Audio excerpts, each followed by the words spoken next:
LC2 section E. एक minute यार, ऐसे तो एक मिनट पहले सारे एडमिट हो जाए तो उसके बाद शुरू कर लेता है एक बारी में, क्योंकि ऐसे बहुत डिस्टर्ब हो रहा है यार ये।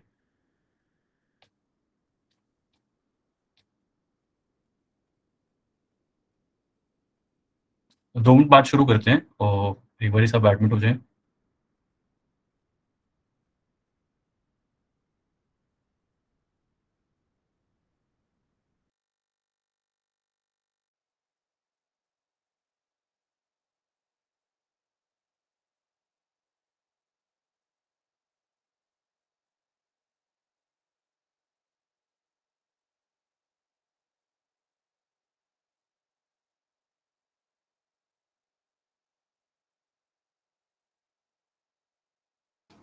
चलो यार शुरू कर लेते हैं। मेरे पास मैसेज आ गया है कि स्टार्ट कर दीजिए। तो बेसिकली यार ये ओवरव्यू है जो मैंने बनाया था, और सबको ठीक से एक बारी स्क्रीन तो आ ही रही होगी मैं गेस। तो इसका स्क्रीनशॉट भी मैं ग्रुप पे भिजवा दूंगा, जो भी तुम लोगों का ग्रुप होगा उस पे स्क्रीनशॉट आ ही जाएगा। एक चीज़ हमेशा याद रखो यार, पीडीएफ में भेज दूंगा क्लास के बाद। अपने पर्सनल नोट्स ही बनाए होंगे मैंने, कोई स्पेशल नोट्स नहीं बनाए। जो अपनी एंट्रेंस की तैयारी कर रहा था उस टाइम पे नोट्स बनाए थे, और बाकी लेक्चर्स के टाइम पे। तो लेक्चर्स वाले नोट्स तो अभी तुम्हें नहीं देने का कोई पॉइंट ही नहीं है, क्योंकि तो अगर तुम वो पढ़ोगे तो एंट्रेंस पे ज़्यादा फोकस रखो। क्योंकि और एक बात हमेशा याद रखो कि तुम लोग एंट्रेंस लेवल का तैयारी कर रहे हो, तुम लोग सेमेस्टर एग्जाम्स की तैयारी नहीं कर रहे हो। आईपीसी में लोगों के साथ ऐसे होता है कि बहुत ज़्यादा सब्जेक्ट के अंदर आ जाते हैं, और उनको चीज़ों की नॉलेज इतनी नहीं होती जितना वो ज़्यादा चीज़ों को समझने की कोशिश करते हैं। काफ़ी केसेस होते हैं आईपीसी में। आईपीसी का जो मेन चीज़ है वो केसेस में से ज़्यादा आता है। आप अभी जो फोकस रखेंगे वो बेराक पे रखेंगे, बेराट के आगे आपको नहीं जाना है। ये बात मैं बहुत क्लियरली बता रहा हूँ कि अगर बेराट के आगे जाओगे तो नहीं निकाल पाओगे एंट्रेंसेस। और आईपीसी बेसिकली मैंने आज ही मैंने देखा कि 2-3 पेपर्स देखे जो प्रीवियस ईयर पेपर्स आपके आए हैं। आईपीसी बहुत सिंपल तरीके से आता है। ऐसा कुछ नहीं है कि आप लोगों को कॉन्स्टिट्यूशन में फिर भी आपको थोड़ा डेप्थ में जाना पड़ता है। आईपीसी में ऐसी डेप्थ रिक्वायर्ड नहीं है। सिर्फ जो चीज़ें न्यूज़ में ज़्यादा रह रही है, जैसे 295, 153, सेडिशन, 124A, ये चीज़ें न्यूज़ में बहुत ज़्यादा रही हैं। ये चीज़ों के ऊपर आप डेप्थ में जाएँगे, ये चीज़ों में आपको केस लॉज़ पता होने चाहिए। केस लॉज़ में भी जैसे सेक्शन 124A का जो केस आया है। यार चैप्टर्स का जो मेरे को क्वेश्चन ये कर रहा है, चैप्टर्स में ये है कि यार जनरल एक्सेप्शंस के चैप्टर आपको ये पता होना चाहिए कि कौन से चैप्टर में, क्योंकि वो क्वेश्चन आ चुका है। चैप्टर 4 आपको जनरल एक्सेप्शंस के बारे में बात करता है। बाकी चैप्टर्स आप याद मत करो। बाकी कहीं पे भी ऐसे होता है कि यार चैप्टर 17 कहता है ऑफेंसेस अगेंस्ट प्रॉपर्टी। अब ये क्वेश्चन आ चुका है कि थेफ्ट कहाँ पे है, और थेफ्ट कहाँ पे है तो फिर वो ऑफेंसेस अगेंस्ट प्रॉपर्टी आया, ये नहीं आया कि कौन से चैप्टर में है थेफ्ट। तो ये चीज इतनी ज्यादा डेप्थ में मत जाओ चीजों की। यार एक आध क्वेश्चन जो बाउंसर होगा वो बाउंसर ही जाएगा। ऐसा नहीं कर सकते कि तुम सारे के सारे निकालने लग जाओ। 232 की लास्ट टाइम शायद 234 या 232 के आसपास कट ऑफ थी। उसी कट ऑफ में तुम्हें खेलना है यार। तुम्हें ये तो ना कि 400 नंबर लाने का एम रखना है। अपनी साइड से एम करो कि 280 तक तो पहुंचे हम। और कट ऑफ हाई जा रही है। पहले हम लोग ने जब दिया था तो 227 गई थी 2020 में। लास्ट ईयर शायद 234 गई है, 234 या 232। और इस साल और भी ज्यादा हाई जाने की उम्मीद है। तो आप लोगों को मैं ये बहुत रिक्वेस्ट करूंगा कि यार फोकस रखिए कि एंट्रेंस क्लियर करें और अच्छे से क्लियर करें, क्योंकि कट ऑफ हाई रहेंगी इस बार और भी ज्यादा हाई जाएगी। 2019 एक नॉर्मली थी जिसमें कट ऑफ कम गई थी, क्योंकि वो पेपर बहुत टफ था। और जो लोग यहाँ पे अटेंड कर रहे हैं, आई गेस बहुत लोग हैं, अब यहाँ पे 80 लोग हो चुके हैं। इनसे मैं क्लियरली रिक्वेस्ट करूंगा, प्रीवियस ईयर क्वेश्चन तो आपको करने ही है। इन सब के अलावा तो प्रीवियस ईयर क्वेश्चन में तो गेम बसी हुई है। आपके कॉन्स्टिट्यूशन के काफी क्वेश्चन रिपीट हो जाते हैं। बच्चन सिंह मेरे टाइम पे रिपीट हो गया था कि बच्चन सिंह का केस का मतलब डेथ पेनल्टी कौन से में था। ऐसे केसेस रिपीट हो गए थे, तो आप सोचो कितना बेनिफिट कर जाता है। एक आध क्वेश्चन हर बार रिपीट होता ही है, क्योंकि रहना कॉन्स्टिट्यूशन में भी उतना ही में है, आईपीसी में भी उतना ही रहना है, कॉन्ट्रैक्ट में भी उतना ही रहना है। बियॉन्ड अ लिमिट नहीं चाहते। ड्यू की एंट्रेंस दे रहे हो आप, सेमेस्टर एग्जाम्स नहीं दे रहे हो। और आईपीसी के मैंने लास्ट ईयर का एनालिसिस किया, तो लास्ट ईयर 10 क्वेश्चन आए हैं, उससे लास्ट ईयर 9 क्वेश्चन आए हैं। और वो क्वेश्चन ऐसे हैं कि अगर आपने सिर्फ एक बेरैक पढ़ी हो, बस एक रीड थ्रू किया हो, तो आप क्वेश्चन आराम से एक थ्रू कर लेंगे। तो मैं एक बार उस पर आ जाता हूँ, बेसिक क्या क्या कवर करना है आपने और क्या क्या मैं करवाऊंगा अपनी तरफ से। तो बेसिकली सबसे पहले तो बेसिक्स आपको क्लियर होने चाहिए कि कॉग्निजिबल नॉन कॉग्निजिबल ऑफेंसेस कौन कौन से होते हैं। ये आया नहीं है बट ये पता होना चाहिए कॉग्निजिबल और नॉन कॉग्निजिबल में डिफरेंस क्या है, क्योंकि ये नॉर्मल चीजें हैं। अवेलेबल नॉन अवेलेबल न्यूज में रहा है काफी। अवेलेबल नॉन अवेलेबल और एफआईआर का तो यार आया भी है, लास्ट ईयर क्वेश्चन आया था, मैंने इसलिए ही डाला है उसको। लास्ट ईयर क्वेश्चन आया था कि एफआईआर कौन कौन दे सकता है, तो विल डिस्कस दैट। उसके बाद actus reus and mens rea. Fundamentals हैं ये क्राइम के, हम इस पे डिस्कशन कर लेंगे। सेक्शन 1 to 4 में पिछले साल एक चीज़ें जो न्यूज़ में आ रही है, उन पे ज़्यादा फोकस रखना। पिछले साल जे.एन.के रिऑर्गेनाइजेशन एक्ट काफ़ी न्यूज़ में था, क्योंकि वो आर्टिकल 370 के बाद, इसलिए सेक्शन 1 से क्वेश्चन आ गया था। वो सेक्शन 1 का क्वेश्चन इसलिए आया था क्योंकि जे.एन.के रिऑर्गेनाइजेशन एक्ट न्यूज़ में था। उसके अलावा जहाँ पे मेन क्वेश्चंस आते हैं, वो आपका ये सेकंड चीज़ है, जो जनरल एक्सेप्शंस है। जनरल एक्सेप्शंस हमारे चैप्टर 4 में है। बेसिकली ये 76 से 104, सेक्शन 76 से 106 तक जाते हैं। ये सबसे ज़्यादा इंपॉर्टेंट होते हैं। जनरल एक्सेप्शन से क्वेश्चंस मैक्सिमम आए हैं पिछले बारी। तो ये जो एरिया है, यहाँ पे आप मैक्सिमम ध्यान रखेंगे। इसके साथ में मैक्सिम्स भी हैं, इनके साथ-साथ अटैच्ड हैं। इन मैक्सिम्स को भी हम साथ-साथ डिस्कस करेंगे, तो आप साथ-साथ लिखते रहना। यहाँ पे मैंने एक बारी ओवरव्यू के लिए आपको बता दिया कि यहाँ पे ये मैक्सिम्स क्या हैं। उसके अलावा जनरल एक्सेप्शंस में आप सबसे पहले आएँगे तो 76 टू 79, यहाँ पे basically mistake of fact, mistake और जस्टिफाइबल एक्ट्स, जो जुडिशियल एक्ट्स हैं वो है। और इसमें के जो मैक्सिम्स हैं हम इन पे एक बार डिस्कस कर लेंगे। मैंने सिर्फ मार्क किया हुआ है कि इन सेक्शंस के साथ में आप जब एक बार लास्ट में उठाना हो ना, तो आप सिर्फ ये उठाओ कि हाँ, हमने ये मैक्सिम इसके साथ में है, और आपके माइंड में वो क्लिक कर जाए। उसके अलावा section 81, infancy, insanity, intoxication, volenti, non injuria, ये सारे मैक्सिम्स इंपॉर्टेंट हैं। मैं आज आपको जो शुरू करूंगा वो जनरल एक्सेप्शन से ही शुरू करूंगा, और actor serious and main serious से शुरू करूंगा। मेरा तो एम रहेगा कि जनरल एक्सेप्शन तो यार मैं आपको पूरे करा दूं, क्योंकि जनरल एक्सेप्शन से क्वेश्चंस आते ही आते हैं। जनरल एक्सेप्शंस आपके 106 तक खत्म हो जाते हैं, जिसमें 96 टू 106 जो आपका राइट टू प्राइवेट डिफेंस है, यहाँ पे है। और राइट टू प्राइवेट डिफेंस से हर साल एक नया क्वेश्चन आता ही आता है। मतलब कि लास्ट ईयर भी आया था कि राइट टू प्राइवेट डिफेंस हमारा अपनी बॉडी के ऊपर है, किसी और की बॉडी के ऊपर भी है। विल डिस्कस दैट, और इसमें कुछ घबराने का नहीं है। और बेसिकली वो आपको सिर्फ इतना ही एनालाइज कर रहे हैं कि बेसिक चीजें आपको लॉ की पता ही नहीं पता। जैसे अगर मैं लॉ स्टूडेंट नहीं भी हूँ, तो भी मेरे को ये पता होना चाहिए कि मेरे पास एक राइट टू प्राइवेट डिफेंस है, जिसमें मैं अपनी, अगर मेरे को कोई अटैक कर रहा है, तो प्राइवेट डिफेंस में मैं उसके ऊपर अटैक कर सकता हूँ। उसके क्या लिमिटेशंस हैं, वो सब हम डिस्कस कर लेंगे अभी। बाकी कुछ प्रोविजंस हैं जो की हैं आपके एंट्रेंसेस के लिए। थेफ्ट के ऊपर क्वेश्चन बहुत आता है, क्योंकि थेफ्ट एक बड़ा ही मजेदार प्रोविजन रहा है, और आप सेमेस्टर लेवल में आएंगे तब भी आपको मजा ही आएगा उसमें। थेफ्ट, थेफ्ट का डिफरेंस, थेफ्ट की सारी इलस्ट्रेशंस, जहाँ पे भी इलस्ट्रेशंस हैं आपकी बेयर एक्ट में, और बिना बेयर एक्ट के ये सब्जेक्ट नहीं होगा, मैं बहुत क्लियरली बता रहा हूँ। तो अगर बेयर एक्ट नहीं भी ली है, इसकी पीडीएफ वर्जन जो भी है डाउनलोड कर लेना, ओरिजिनल पीडीएफ आपको इजीली मिल जाएगी। बेयर एक्ट के बिना नहीं कर सकते आप ये। यार ये एंट्रीज एक बार ही नहीं हो सकती क्या? ये बार बार ही वो कर रहा है, नोटिफिकेशन दे रहा है। चलो यार नेक्स्ट क्लास में प्लीज थोड़ा ये चीज याद रखना कि लेट एंट्रीज मत करना, क्योंकि वो बार बार ही नोटिफिकेशन देता है, और मेरे को पहली क्लास है तो फिर वो बार बार ही बीच में आ रहा है। उसके अलावा जो हम क्या थे, थेफ्ट के ऊपर ही थे हम। थेफ्ट की भी इलस्ट्रेशन सबसे ज्यादा की वही है। आपके जो क्वेश्चंस बन के आएंगे ना, वो इलस्ट्रेशन से ही बन के आएंगे। आपको कोई अपने मन से क्वेश्चन, यार इतने, मतलब ऐसे बोलना नहीं चाहिए, बट इतने मेहनती नहीं है यहाँ पे लोग कि वो अपने आप बनाए, इलस्ट्रेशन में उठा के ही दे देते हैं।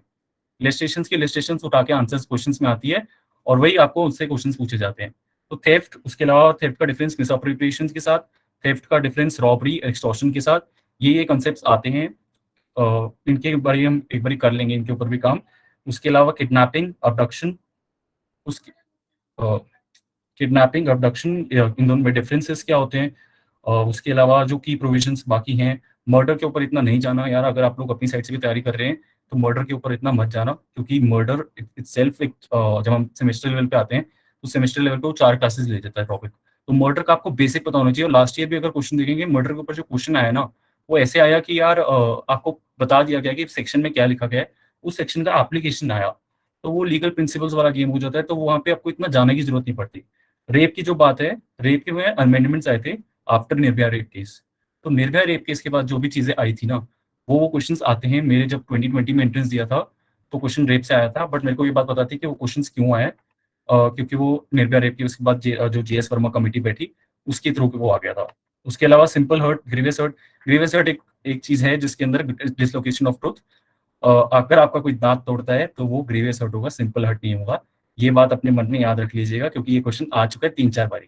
मैं भी इस बारी, आज सुबह मैंने 2021 का पेपर देखा, और उसमें भी एक बाई चांस निकल गया, और मैं इससे कह, ये तो पहले भी आ चुका है। तो ये चीज याद रखिए, कोई दांत तोड़े तो grievous hurt, not simple hurt. इनमें डिफरेंसेस होते हैं, आपको थोड़ा कुछ जब मैं पढ़ाऊंगा तब मैं करवा दूंगा ये सब। बाकी कुछ चीज़ों के आपको मतलब पता होने चाहिए। डेफिमेशन का आपको मतलब पता होना चाहिए। इनकोहेट ऑफेंसेस, इनकम्प्लीट ऑफेंसेस जिनको बोलते हैं, इनका आपको मतलब पता होना चाहिए। ज़्यादा इनमें इन डेप्थ जाने की जरूरत नहीं है, तो इसको आप खुद ही थोड़ा बहुत देख लीजिएगा। मैंने सबसे सबसे ज़्यादा इम्पोर्टेंट ये दी है कि यार जो चीज़ें न्यूज़ में रह रही है ना, वो चीज़ें बहुत इम्पोर्टेंट हैं, तो उन चीज़ों पे ज़्यादा फोकस रखिए। तो 124 है सेडिशन। सेडिशन का जो केस सुप्रीम कोर्ट ने किया है, सुप्रीम कोर्ट का जो ऑर्डर है, वो किस केस नाम पे, किस नेम केस पे आया है। सेडिशन कब ऐड नहीं होता, originally sedition was not part of IPC, 1870 में उसको ऐड किया गया था। किस केस के अंदर उसका पहले यूज किया गया था, किस किस के की फिगर्स रहे हैं, जैसे मदन मोहन मालवीय जी और महात्मा गांधी, इनके अगेंस्ट सेडिशन का यूसेज किया गया है ब्रिटिशर्स के द्वारा, मतलब ब्रिटिशर्स के टाइम पे। तो ऐसी चीजें आएंगी। कुछ प्रोविजंस यार, हर प्रोविजन कराना थोड़ा, हाँ मैं उस पे हेल्प करूंगा यार। जैसे मैंने सेडिशन का इसलिए मैंने डाला हुआ है कि मैं आपकी उसमें केस नेम क्या है, सुप्रीम कोर्ट ने क्या कहा, कि जो फिगर्स रहे हैं उनके बारे में थोड़ा बहुत डिस्कस कर लूँ। और एक बात याद रखो कि यार आईपीसी में 500 से ज़्यादा प्रोविजंस हैं। हर प्रोविजंस नहीं हो सकते, हर प्रोविजन आपके लिए है भी नहीं। आप एक बात समझो कि यार हम लोग को भी जब सेमेस्टर में पढ़ाया जाता है ना, एक बेयर मिनिमम प्रोविजंस ही हम कवर करते हैं जो हमें लगता है कि मैक्सिमम यूसेज है। ऐसा नहीं है कि हम लोगों को सेक्शन 1 से शुरू करके 509 है, आई गेस लास्ट 509 तक हम लेके चले जाते हैं, ऐसे नहीं होता है। तो जो कि प्रोविजंस आपको भी, उनको भी एक बात पता है कि हर प्रोविजन नहीं कराया जा सकता, तो उतने ही प्रोविजंस करने हैं जितने मैंने आपको यहाँ पे लिखवा रखे हैं। इसके ऊपर आप जाओगे तो कोई फायदा नहीं है आपके लिए, क्योंकि देखो कॉन्स्टिट्यूशन मेन गेम है, कॉन्स्टिट्यूशन पे ज्यादा फोकस रखो, उसके बाद आईपीसी देखो। आईपीसी में सिंपल क्वेश्चंस आए हैं, आईपीसी आप लोग कर लोगे इजिली। मेरे को सही में लगता है कि अगर कोई बेरैक पढ़ के जाए आईपीसी की, मतलब जो जो की पूरी प्रोविजंस हैं वो आराम से आईपीसी निकाल लेगा। ये इतना इंपॉर्टेंट लेक्चर्स में भी मैं आपको सिर्फ एक बेरैक की चीजें बता सकता हूँ कि बेरैक में ऐसे क्यों है, और साथ साथ उसके मैक्सिम्स बता सकता हूँ। आपको सिर्फ मैक्सिम्स नहीं मिलेंगे बेरैक में, बाकी चीजें तो मिल ही जाएंगी। बाकी मैरिटल रेप, दिल्ली हाईकोर्ट का केस काफी इंपॉर्टेंट रहा है। उस केस का नाम, मैरिटल रेप कहाँ पे है, रेप की प्रोविजंस में है, कहाँ कैसे है, वो सब चीजें, क्योंकि मैरिटल रेप पे बिना दिल्ली हाईकोर्ट के इस कोर्ट के जजमेंट से पहले भी क्वेश्चंस आ चुके हैं कि मैरिटल रेप कैसे ऑफेंस है, कैसे ऑफेंस नहीं है। उसके अलावा 153 295 सबसे हॉट टॉपिक इस पिछले 6 महीने का, ये 3-4 महीने का।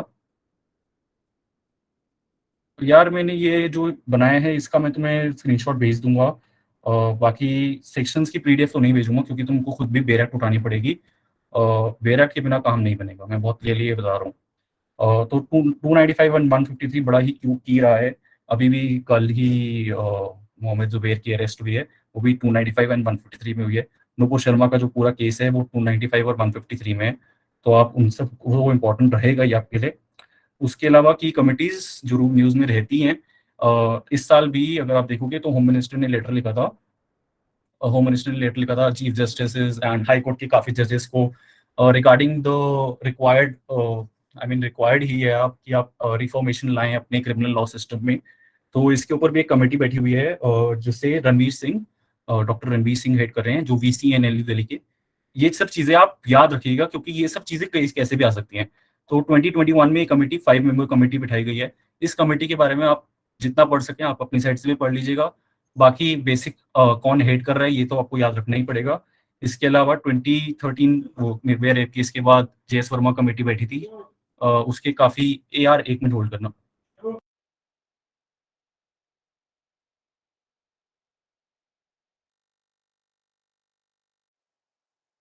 तो 2013 रेप केस के बाद जेएस वर्मा कमेटी बैठी थी, जिसके बाद काफी अमेंडमेंट्स आए थे रेप लॉ में भी। तो ये आपके लिए बहुत की हो जाएगा कि आप जेएस वर्मा कमेटी के जो जो चेंजेस आए थे उसके बाद लॉ में, वो चीजें चेंजेस पढ़ लीजिए अपनी साइड से भी, और एक बार हम क्लास में भी डिस्कस कर लेंगे क्योंकि उसके ऊपर क्वेश्चंस आ चुके हैं काफी। 295 सिद्धू मूसे वाला हर एक ने वो गाना सुना है, बट चलो ठीक है, सल्यूट टू दैट मैन। चाहे आप एग्री करें ना करें, but you have to respect his voice. बाकी हम लोग शुरू करते हैं यार अपनी साइड से एक बारी। तो कॉग्निजिबल, मैंने बेसिक जो शुरू किया था वो कॉग्निजिबल ऑफेंसेस से किया था। तो कॉग्निजिबल, इन सब में आपको डिटेल में जाने की जरूरत नहीं है। अगर आप कॉग्निजिबल और नॉन कॉग्निजिबल ऑफेंसेस देखेंगे तो ये सीआरपीसी में डिफाइंड है। सीआरपीसी यार हम सेकंड सेमेस्टर में पढ़ते हैं, तो आप लोगों से कैसे एक्सपेक्ट कर लेगा कि आप सीआरपीसी की चीजें पढ़ लें। बट ये बेसिक नॉलेज की चीजें हैं, इसलिए मैं आपको बता रहा हूँ। कॉग्निजिबल ऑफेंसेस वो होते हैं जहाँ पे पुलिस ऑफिसर आपको बिना वारंट के अरेस्ट कर सकता है। कोई सीरियस ऑफेंसेस जैसे मर्डर टाइप के ऑफेंसेस हैं, इनमें बिना वारंट के भी आपको पुलिस वाला अरेस्ट कर सकता है। इसकी बेसिक डेफिनेशन यही दी गई है सीआरपीसी में, means offences for which a policeman has the authority to arrest without warrant. Non cognizable, CrPC में भी यही कहा गया है कि police officer has no authority to arrest without warrant in these kind of offences. हाँ, अब मेरी चीज़ें रिपीट तो मत करो। Police can not in non cognizable right Anju. तो उसके अलावा फिर जब हम बात करते हैं कि जो कॉग्निजेबल ऑफेंसेस बनते होते हैं, उनमें एक चीज़ जो की आ जाती है कि आप जो एफआईआर रजिस्टर कराते हैं, वो आप एफआईआर कॉग्निजेबल ऑफेंसेस के अगेंस्ट रजिस्टर कराते हैं। कोई भी व्यक्ति जो अपने सामने कॉग्निजेबल ऑफेंस या जिसको कोई इन्फॉर्मेशन होती है, एनी पर्सन, एंड ये क्वेश्चन आ भी चुका है कि एफआईआर कौन-कौन रजिस्टर करवा सकता है। तो वहाँ पे क्लियर है, हमारे सीआरपीसी में क्लियर है, 154 डील करता है बेसिकली। तो सीआरपीसी क्लियर है इस बारे में कि कोई भी person, any person which he can be a victim, victim का family member, spectator, police officer himself, कोई भी व्यक्ति एफआईआर रजिस्टर कर सकता है। ज़रूरी नहीं है ग्रीव रिलेटेड टू हिम हो। अगर मैं देखता हूँ कि मेरे सामने कोई ऑफेंस हुआ है या मेरी नॉलेज में कोई एक ऑफेंस हुआ है, जो कॉग्निजेबल इन नेचर है, तो मैं पुलिस स्टेशन में जाके एफआईआर कर सकता हूँ। इसी के ऊपर इसलिए क्वेश्चन आ गया था क्योंकि काफ़ी लोगों को लगता है कि सिर्फ जो बंदा एग्रीव्ड है, वही जाके एफआईआर रजिस्टर कर सकता है। जबकि ऐसा नहीं है। आप कोई इन्फॉर्मेशन है कॉग्निजेबल ऑफेंस की, तो आप एफआईआर रजिस्टर कराने जा सकते हो। तो ये एफआईआर का रूल ये क्लियर है। इसके अलावा एफआईआर जो होती है, वो कॉग्निजेबल ऑफेंसेस के लिए होती है। Non cognizable non cognizable offences के लिए एफआईआर नहीं होती है। आप नॉन कॉग्निजेबल ऑफेंसेस के लिए आप जब सीआरपीसी पढ़ेंगे तो उसमें आप देखेंगे नॉन कॉग्निजेबल ऑफेंसेस के लिए आपको पहले मजिस्ट्रेट के पास जाना पड़ता है। मजिस्ट्रेट के ऑर्डर के बाद पुलिस पे इन्वेस्टिगेशन करता है। ऐसा नहीं होता जैसे एफआईआर में क्या होता है, आपको एफआईआर इज बेसिकली इनिशिएशन हो जाती है। क्रिमिनल चीज की इनिशिएशन हो गई है कि यार पुलिस वाला जब एफआईआर लिख लेगा उसके बाद वो इन्वेस्टिगेशन पे काम करना शुरू कर देगा। जब नॉन कॉग्निजेबल केसेस होते हैं उनमें ऐसा नहीं होता। उनमें आप मजिस्ट्रेट के पास जाते हो, मजिस्ट्रेट ऑर्डर देता है पुलिस ऑफिसर को, उसके बाद इन्वेस्टिगेशन शुरू होती है। ये एक बेसिक डिफरेंस है। तो एफआईआर को एक बात याद रखिएगा, कॉग्निजेबल केसेस में ये एफआईआर आती है। और अगर आप लॉ नहीं भी करते हैं, हर एक को एक बात क्लियरली बता दीजिए, अगर कॉग्निजेबल ऑफेंस किसी के साथ कमिट होता है तो पुलिस ऑफिसर के को मस्ट है, चाहे आप उसके अंदर पुलिस के हाँ, ये मैंने पहले डिस्कस कर लिया है कि पुलिस अरेस्ट वारंट की बिना कर सकती है। तो आप एक चीज़ में ये जो क्लियर कर रहा था कि अगर आप चाहे लॉ करें ना करें, आप एक चीज़ हमेशा याद रखिए कि कॉग्निजेबल ऑफेंसेस के अंदर पुलिस ऑफिसर का जजमेंट है कि भैया पुलिस ऑफिसर को अरेस्ट को अपना एफआईआर लिखना ही पड़ेगा। पुलिस ऑफिसर एफआईआर लिखने से मना नहीं कर सकता कॉग्निजेबल ऑफेंसेस के केसेस में। तो कई केसेस में ऐसे होता है कि यार फ़ोन की चोरी हो गई, आप पुलिस वाले के पास गए, उसने बोला कि यार मैं तो एफआईआर नहीं लिख रहा, ये तो छोटी-सी चोरी है। जबकि वो ऐसे रिफ्यूज नहीं कर सकता क्योंकि थेफ्ट एक कॉग्निजेबल ऑफेंस है। He has to write the FIR. तो ये बात हमेशा याद रखिए क्योंकि आपके बेसिक राइट्स आपको पता होनी चाहिए, या फिर आप किसी को बता भी सकें, आपको चाहे आए आए ना आए डीयू में, आपको ये बेसिक चीजें पता होनी चाहिए। बाकी उसके अलावा बेल एक मैटर रहा है जो न्यूज में रहा है, क्योंकि मैं एक बारी बेल पे आ जाता हूँ। तो बेल एक मैटर रहा है जो काफी न्यूज में रहा था आर्यन खान केस के लिए, इसलिए मैं कवर कर रहा हूँ। इसमें इन डेप्थ नहीं आते हैं, क्वेश्चंस मैंने नहीं देखे हैं, सिर्फ इसलिए न्यूज में रहे हैं, इसलिए मैं थोड़ा बहुत आपको बता रहा हूँ। तो बेल यार बेसिकली सीआरपीसी किस तरीके से डिफाइन करता है, सीआरपीसी कहता है कि बेलेबल ऑफेंसेस वो हैं जो फर्स्ट शेड्यूल होता है आपका, आप जाके क्रिमिनल मैनुअल आता है जो कि जिसके अंदर सारी सीआरपीसी एविडेंस और आईपीसी लॉज होते हैं। उसके अंदर आप फर्स्ट शेड्यूल देखेंगे तो उसके अंदर लिखे होते हैं कौन से ऑफेंसेस बेलेबल है, कौन से ऑफेंसेस नॉन बेलेबल है। तो बेल को यही डिफाइन किया गया है, जो ऑफेंसेस फर्स्ट शेड्यूल में बेलेबल दिए गए हैं वो बेलेबल हैं। ये एक तरीके से डिफाइन किया गया है जो कि बड़ा वेग है। बट सिंपल टर्म्स में मैं आपको एक बता दूं कि यार बेलेबल ऑफेंसेस में बेल एक राइट होता है। मेरे को कोई अगर मैंने बेलेबल ऑफेंस कमिट किया है तो मैं पुलिस ऑफिसर या फिर मजिस्ट्रेट के पास जाकर बोल सकता हूँ कि बेल मेरा राइट है, आपको मेरे को बेल देनी पड़ेगी। नॉन बेलेबल ऑफेंसेस में भी बेल मिलती है। काफी लोगों को कंफ्यूजन होती है कि नॉन बेलेबल ऑफेंसेस में बेल नहीं मिलती। नॉन बेलेबल ऑफेंसेस में भी बेल मिलती है, बट वो डिस्क्रिप्शन ऑफ कोर्ट होती है। कोर्ट देखता है कि प्राइमा फेसिस केस बन रहा है नहीं बन रहा है, वो कई चीजें देखता है। वो फैक्टर्स आप जब सीआरपीसी करेंगे तब आप देख लेंगे। तो आप ये चीज को अपने माइंड में रखिए, ये चीजें थोड़ी ओपन माइंडेड रह के चलिएगा करिएगा तो फिर ज्यादा इजी रहेगा। तो नॉन बेलेबल ऑफेंसेस में भी बेसिकली बेल मिल जाती है, ये चीज मैं आपको क्लियर करना चाहता था। बट वो डिस्क्रिप्शन ऑफ कोर्ट होती है, कोर्ट के पास कोर्ट केस आपका देखता है, उसके बाद वो डिसाइड करता है। अब जो मेन चीज है हम उस पर आते हैं यार, एक्टर्स रियस एंड मेंस रिया पे। तो बेसिकली यार मेरा एक मिनट, हाँ,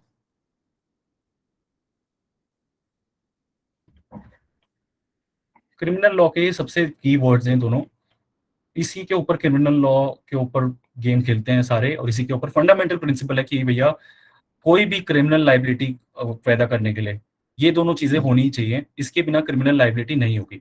एक मैक्सिम है, मैं आपको मैक्सिम, क्योंकि मैक्सिम्स वगैरह भी आपके लिए इंपॉर्टेंट हैं, क्योंकि मैक्सिम्स आते हैं और ये मैक्सिम्स की एक मिनट रुकना।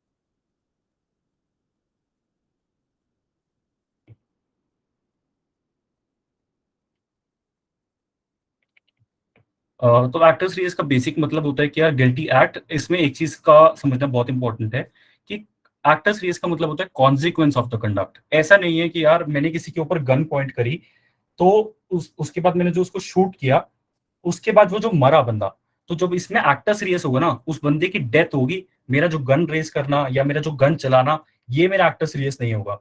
अगर सपोज़िंगली उसको गन हिट ना करती, तो मेरे को शूटिंग के ऑफेंस में मेरे को अटेम्प्ट टू मर्डर में कन्विक्ट किया जाता है रादर देन मर्डर के।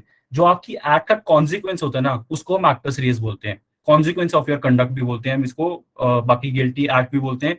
तो ये बड़ा ही की होता है क्रिमिनल लायबिलिटी किसी भी ऑफेंस के लिए। इम्पोर्टेंट होती है इसमें, एक एक्सेप्शन होता है स्ट्रिक्ट लायबिलिटी। आप जब सेमेस्टर आएँगे, डीयू में आएँगे तो आप पढ़ेंगे स्ट्रिक्ट लायबिलिटी भी एक चीज़ होती है। उसमें एक एमएच जॉर्ज करके केस भी आएगा which is very important case, तो आप उसके बारे में भी पढ़ेंगे। बट अभी के लिए आप ये समझिए कि जब क्रिमिनल लायबिलिटी आपको किसी की भी देखनी है, तो ये दोनों चीज़ें होनी चाहिए। ऐसा नहीं हो सकता कि यार बंदे ने दिमाग में सोचा कि मैंने इसका मर्डर करना है और उसके उसके ऊपर कोई एक्ट नहीं किया, तो आप उसको उसके लिए क्रिमिनली पनिश नहीं कर सकते हैं। सिमिलरली अगर उस बंदे का कोई भी एक्ट का कोई भी उसका इंटेंशन नहीं था मर्डर करने का, इसलिए जनरल एक्सेप्शंस इंपॉर्टेंट प्ले करती हैं। सपोजिंगली जैसे एक सेक्शन 90, मैं एक बारी आईपीसी की बैराट निकाल देता हूँ।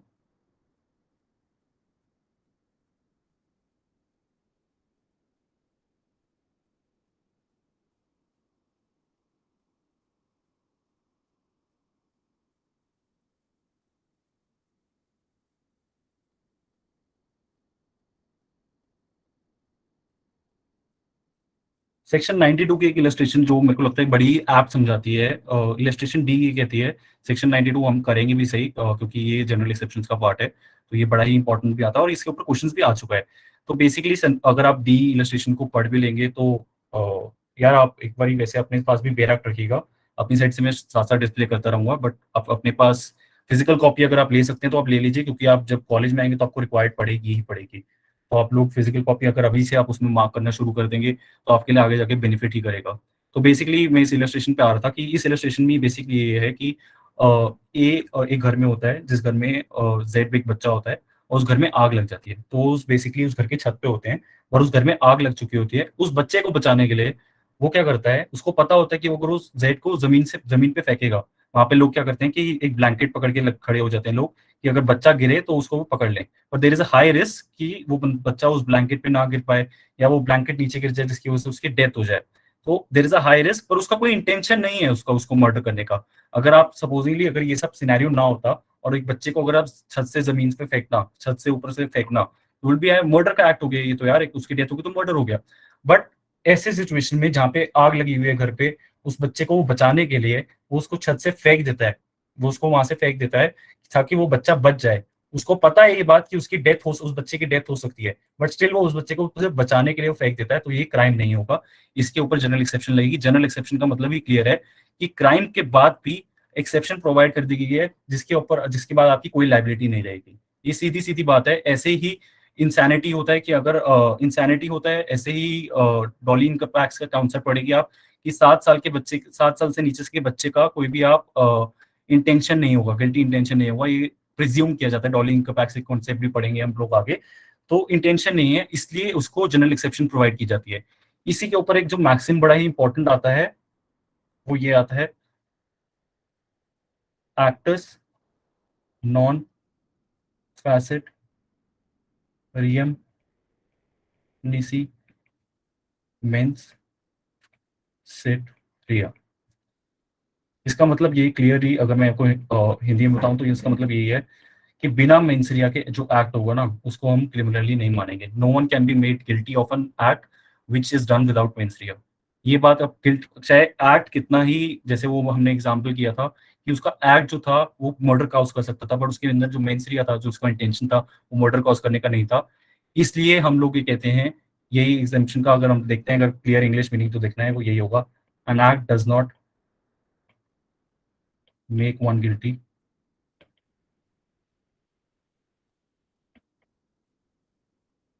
unless the mind is also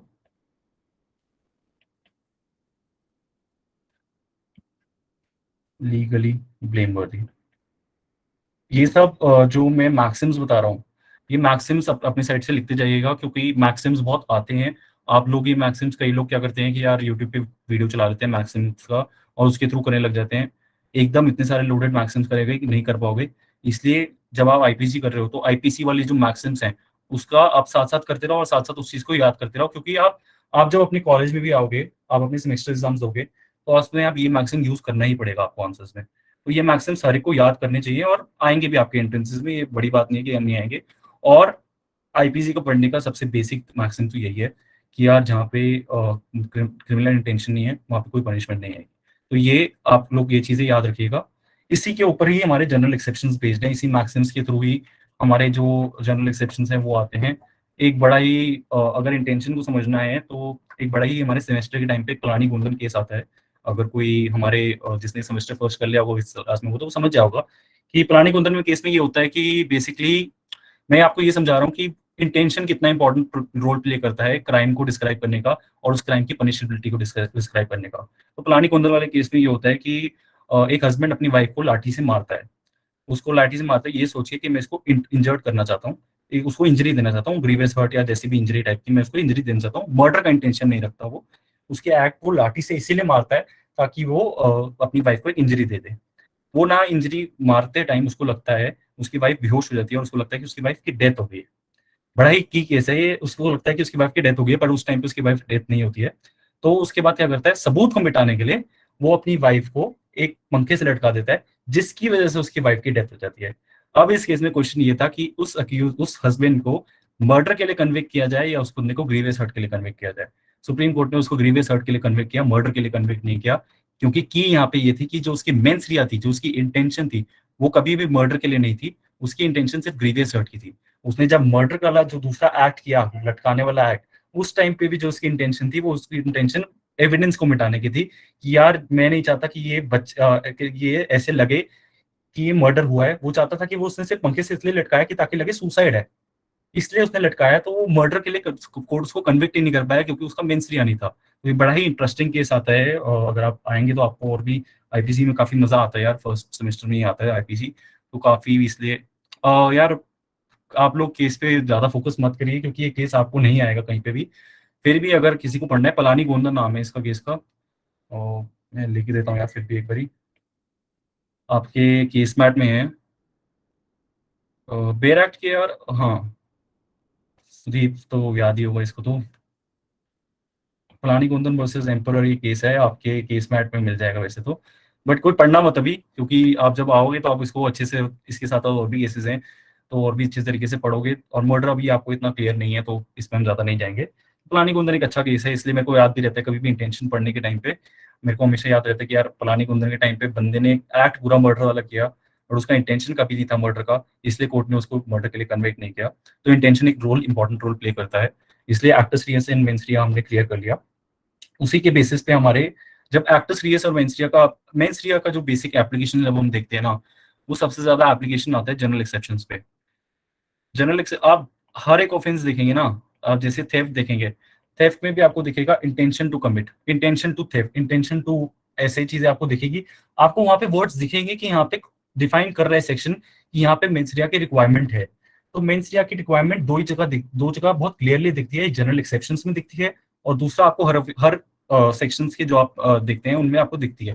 theft आप पढ़ेंगे उसमें दिखेगा कि dishonours in intention to cause wrongful loss, ऐसी चीजें आपको दिखेंगी। आप थेफ्ट जो हम डिस्कस करेंगे तो मैं आपको दिखा दूंगा ये चीजें कि यार देखो यहाँ पे भी मेंसरिया की बात हो रही है।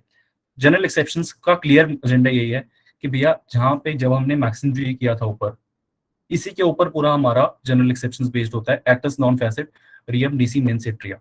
क्लियरली अगर आपके एक्ट के अंदर क्रिमिनल माइंड नहीं है, गिल्टी माइंड नहीं है, तो आपकी क्रिमिनल लाइबिलिटी नहीं है। इसी के लिए जनरल एक्सेप्शंस प्रोवाइड किए गए हैं। अगर मैं किसी का मर्डर करता हूँ बट वो प्राइवेट डिफेंस में करता हूँ तो मैं उसके मर्डर के लिए लायबल नहीं होऊंगा। ये बहुत क्लियरली समझ लीजिए, इसको हम प्राइवेट डिफेंस में करेंगे कि आप किसी का मर्डर तक कर सकते हैं प्राइवेट डिफेंस के अंदर। सेक्शन 100 आपको प्रोवाइड करता है। जब हम डिस्कस करेंगे सेक्शन 100 तो हम एक बार डिस्कस कर लेंगे इसको। तो जनरल एक्सेप्शंस यार काफी डिवाइडेड हैं। मैं एक बारी वापस आ जाता हूँ इस पे। तो हम लोग जब जनरल सेक्शन शुरू करते हैं तो mistake of fact, judicial acts, उसके अलावा necessity, infancy, insanity, intoxication, volenti non fit injuria, consent और राइट टू प्राइवेट डिफेंस।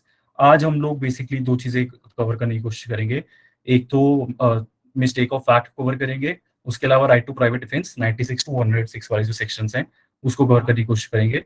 काफ़ी बड़ा है जनरल एक्सेप्शंस, बट 76 टू 106 आपको अपनी साइड से भी एक बार रीड करना है, स्पेशली जहाँ-जहाँ पे इलस्ट्रेशंस हैं। इलस्ट्रेशन से ही क्वेश्चंस आ जाते हैं काफ़ी ज़्यादा, तो आपको ये चीज़ याद रखनी है कि यार इलस्ट्रेशंस हमने गेम सँभालेगी। तो मैं 76 से शुरू कर रहा हूँ यार। अगर किसी के पास बैरक है, तो वो अपनी बैरक भी खोल सकता है और प्रेफरेबली अपनी बैरक पे ही काम करे तो बेटर रहेगा, रादर देन मेरी बैरक पे देखे। क्योंकि ये ऑनलाइन बैरक है, मेरे पास एक फिजिकल बैरक भी पड़ी है, मैंने उसपे काफ़ी पेन चला रखे हैं, बट आप लोगों को दिखाने के लिए मेरे को ये ऑनलाइन वर्ज़न डाउनलोड करना पड़ा। पर मैं आपको एक बात बहुत क्लियरली बता रहा हूँ, कल भी आपकी आईपीसी की होनी है। अपनी साइड से कल जब आएँ, तो अपनी बैरक लेके आएँ और बैरक खरीद लीजिए। अगर आपको यार लॉ स्टूडेंट बनना है और आप चाहते हैं कि यार अच्छे लॉयर बने, तो बैरक तो रिक्वायर्ड है ही आपको बेसिक। 1 मिनट। तो हम लोग मिस्टेक ऑफ फैक्ट और मिस्टेक ऑफ लॉ 2 चीज़ें होती हैं। अ,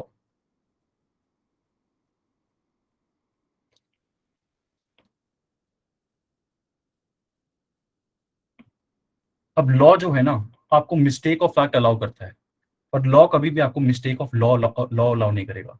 अब आपको लगा कि भैया मैं थोड़ी बहुत आपको कोशिश करूँगा कि प्राइवेट डिफेंस में चला जाऊँ, साथ-साथ मैं आपको कवर कर लूँ। अब आपको लगा एक बंदा रियल इलस्ट्रेशन भी है, आपको ये लगा कि यार बेयरैक की पीडीएफ मैं तो नहीं सेंड करूँगा, मैं बहुत क्लियरली बता देता हूँ। आप लोग नॉर्मल गूगल सर्च करोगे, आपको बेयरैक मिल जाएगी। आप लोग ऐसी चीज़ें मत बोलो कि यार दूसरे को लगे कि आप कैसी चीज़ बोल रहे हो। क्योंकि यार नॉर्मल गूगल सर्च पे भी बेयरैक मिल रही है। थोड़ा-सा सोचो ये चीज़ें कि आप क्या कर रहे हो, क्या नहीं कर रहे। आप लॉ स्टूडेंट बनने आए हो, तो आप बेयरैक तो अपने पास आपको डाउनलोड करनी ही पड़ेगी। तो वैसे अगर कोई कर रहा है तो अच्छी बात है यार।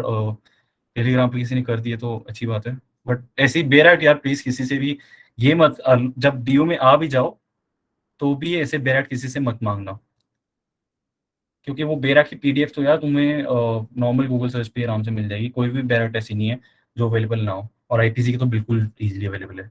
तो मैं यहाँ पे आता हूँ मिस्टेक ऑफ फैक्ट और mistake of law. Mistake of law जो है वो एक्सक्यूज़ेबल नहीं है। मिस्टेक ऑफ फैक्ट एक्सक्यूज़ेबल है। इसके ऊपर मैक्सिम भी है, मैं एक बार मैक्सिम बाद में लिख दूँगा, बट मैं एक बार एक कॉन्सेप्ट एक्सप्लेन कर देता हूँ। तो सपोज़िंगली मेरे सामने क्या होता है कि एक बंदा दूसरे बंदे को मार रहा है, उसका मर्डर करने के लिए वो मार रहा है, इस तरीके से मार रहा है कि उसका मर्डर भी हो सकता है।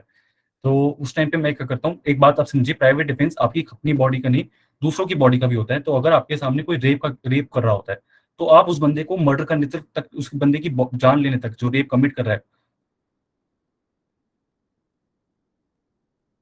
यार ऐसी लैंग्वेज मत यूज़ करो, ये जो भी है प्लीज़ थोड़ा-सा चैट को ठीक रखो, क्योंकि यार चैट्स आती हैं तो मेरे को भी डिस्टर्ब करती हैं। रिस्ट्रिक्ट रखते हैं, काम की चीज़ें पे रखते हैं। प्लीज़ किसी को पॉइंट मत करो, किसी ने माँग भी ली तो कोई ऐसी कोई बड़ी बात नहीं है। अवॉइड ही करो ऐसी चीज़ें यार, किसी के अगेंस्ट बोलना। सब अपना, तुमने भी कॉलेज आना है, उसने भी कॉलेज आना है, सब अपना अच्छे फ्रेंडली नोट पे ही आओ। 1 मिनट रुकना। तो मैं यही मिस्टेक ऑफ फैक्ट और मिस्टेक ये तीसरी बारी मैं एग्जांपल शुरू कर रहा हूँ, प्लीज़ अब कोई डिस्टर्ब मत करना। तो मिस्टेक ऑफ लॉ जैसे कि अगर मुझे यही नहीं पता कि भैया एक मर्डर या थेफ्ट कोई ऑफेंस है, तो ये मिस्टेक ऑफ लॉ हो गई कि मुझे पता ही नहीं है। तो इसका कोई एक्सक्यूज़ नहीं है। मैं कोर्ट में जाके ये नहीं बोल सकता कि भैया मुझे पता ही नहीं था कि थेफ्ट ऑफेंस ही है, मैंने तो उसकी पेंसिल या जो भी चोरी कर लिया, मेरे को पता ही नहीं था। तो मिस्टेक ऑफ लॉ कभी भी एक्सक्यूज़ेबल नहीं है, मिस्टेक ऑफ फैक्ट एक्सक्यूज़ेबल है। मुझे लगा कि उस बंदे वो बंदा प्राइवेट डिफेंस वो बंदा किसी और का मर्डर कर रहा है। भले ही वो प्राइवेट डिफेंस में एक्ट कर रहा था, फिर मैंने जाके उसका मर्डर कर दिया। भले ही वो उस टाइम पे वो प्राइवेट डिफेंस में एक्ट कर रहा था, तो mistake of fact is an excusable thing, और मिस्टेक ऑफ लॉ कभी भी एक्सक्यूज़ेबल नहीं होगा। इसके ऊपर 2 मैक्सिम्स हैं, उसको मैक्सिम्स को मैंने उसमें भी डाल दिया था आपके, जो मैंने आपको बेसिक इंट्रो दिया था। पहला मैक्सिम तो ये है, ignorantia facti excusat, ignorance of fact is एक्सक्यूज़ेबल।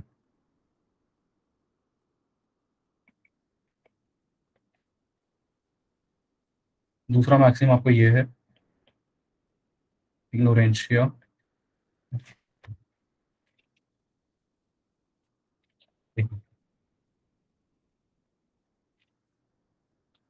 और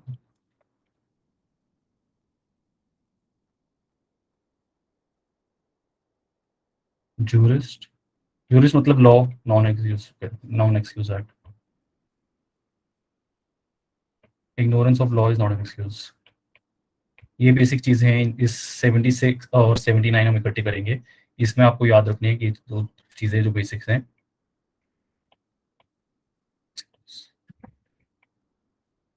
तो हम पहले सेक्शन 76 से शुरू करेंगे।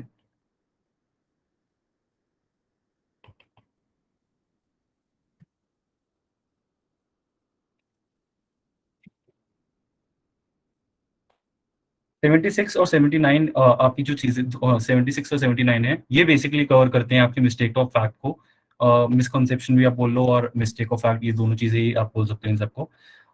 तो 76 आप एक बार जब बेयर रीडिंग करेंगे तो वो यही कहता है कि यार सपोजिंगली आप इसकी वही पढ़ लीजिए, अगर आप इसकी इलस्ट्रेशन भी पढ़ लेते हैं तो इलस्ट्रेशन ये कहती है कि यार एक बंदे को ऑर्डर आया है कोर्ट का कि भैया अरेस्ट करना है वाई को।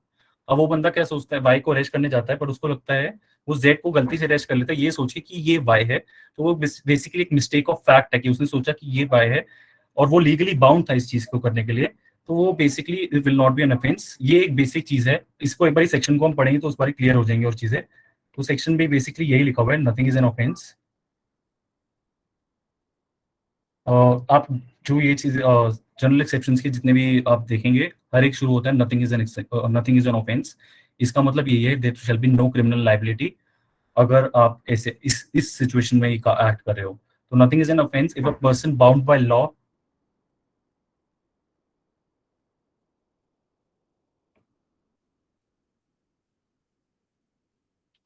मैं यहीं से थोड़ा बहुत शुरू कर लेता हूँ यार मेरे।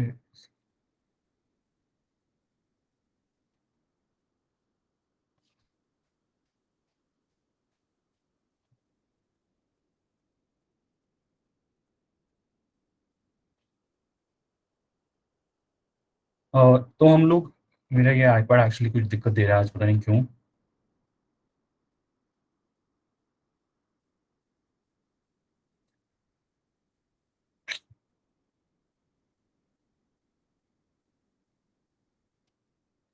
हाँ तो मैं यहीं से थोड़ा बहुत आपको बेरा की रीडिंग आपको भी साथ साथ देनी पड़ेगी यार, क्योंकि उसके बिना नहीं होगा। तो nothing is an offence which is done by a person who is or who by reason of mistake of fact and not by mistake or reason of mistake of law in good faith believes himself to be bound by law, bound by law to do it. इसका मतलब clear यही है यार, अगर मेरे को लगता है कि लॉ मेरे को अथॉरिटी दे रहा है, जैसे एक सोल्जर को एक अथॉरिटी दी गई है लॉ ने कि आपको फायर करना है, उसके सीनियर ने उसको बोला है। इसमें रिस्पोंडेंट सुपीरियर का एक भी कॉन्सेप्ट आता है जो आप आएंगे तो पढ़ेंगे। तो बेसिकली अगर मेरे को एक सुपीरियर, मैं एक सोल्जर हूँ और मेरे को एक सुपीरियर ने मुझे लगता है एक रीजनेबल ऑर्डर दिया है कि फायर करना है और मैं उस ऑर्डर को फॉलो करते हुए फायर करता हूँ, तो इसका मेरे को एक तो मैं बाउंड बाय लॉ हूँ उस चीज को, तो that will not be an offence. दूसरा, अगर बाय मिस्टेक ऑफ फैक्ट मेरे को लगता है कि यार उसने ऑर्डर दिया है, मैं उसके ऑर्डर में एक्ट कर रहा हूँ, भले ही वो ऑर्डर ठीक से आया ना हो, पर मेरा गुड फेथ है कि मेरे पास मेरे सुपीरियर का यही कमांड है कि ऐसे मेरे को करना है। जैसे कि सेकंड इलस्ट्रेशन जो है इसकी, फर्स्ट इलस्ट्रेशन तो आपकी यही हो गई और इलस्ट्रेशन की हैं तो इलस्ट्रेशन खुद भी करिएगा एक बारी। फर्स्ट इलस्ट्रेशन बेसिकली यही कहती है कि यार रिस्पॉन्डेंट सुपीरियर भी बोलते हैं इस चीज को कि कोई भी, जैसे मेरे को, मैं एक जूनियर सोल्जर हूँ और मेरे को मेरी सीनियर ने कमांड दी है कि आपको इस पे शूट करना है और मैं उस ऑर्डर को फॉलो करते हुए शूट करता हूँ और वो इलीगल एक्ट होता है, तो rather than me being liable for that act, my superior will be liable because he gave me that order। आप ये बात रिस्पॉन्सिबल, हाँ रिस्पॉन्सिबल सुपीरियर को भी हम इस चीज़ को बोलते हैं। वैसे ही आपके कहीं आएगा नहीं, बट मैंने फिर भी एक बार बता दिया है। और बाकी इसी ये इलस्ट्रेशन यही कहती है कि अगर मैं bound act done by person bound by law.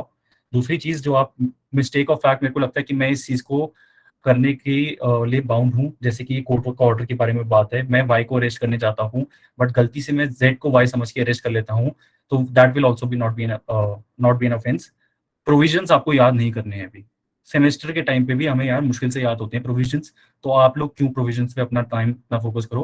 Provisions ऐसे क्वेश्चंस मैंने देखे, जैसे मर्डर पे लास्ट ईयर भी क्वेश्चन आया था, तो उसमें मर्डर का क्वेश्चन अगर आप देखोगे तो ऐसा क्वेश्चन था कि यार उसमें उन्होंने प्रोविजन दिया हुआ है, उसका एप्लीकेशन वो आपसे मांग रहे हैं। तो आपको ये नहीं होगा कि आपको कहीं पे प्रोविजंस मांग रहे हैं, और कभी भी प्रोविजंस को रट्टा नहीं मारा जाता, प्रोविजंस को ब्रेक किया जाता है। प्रोविजंस के अंदर इंग्रेडिएंट्स होते हैं, उन इंग्रेडिएंट्स के थ्रू हम उस चीज को समझते हैं। तो जैसे हम सेक्शन 76 कर रहे हैं तो उसमें इंग्रेडिएंट्स हैं। पहला इंग्रेडिएंट ये है कि नथिंग इज एन ऑफेंस, कि कोई क्रिमिनल लायबिलिटी नहीं होगी अगर ऐसा केस होता है कि पर्सन बाउंड बाय लॉ था उस चीज को करने के लिए। दूसरा केस ऐसा कि उसको लगता है by mistake of fact but in good faith की भी अलग डेफिनेशन दी हुई है। सेक्शन 52 आप जाएंगे तो गुड फेथ को डिफाइन करता है। आप मैं एक बार पढ़ देता हूँ सेक्शन 52। इसलिए मैं कहता कि बेयर एक्ट होनी चाहिए सबके पास। सारी चीजें होती ही हैं कि बेयर एक्ट से ही निकलती हैं।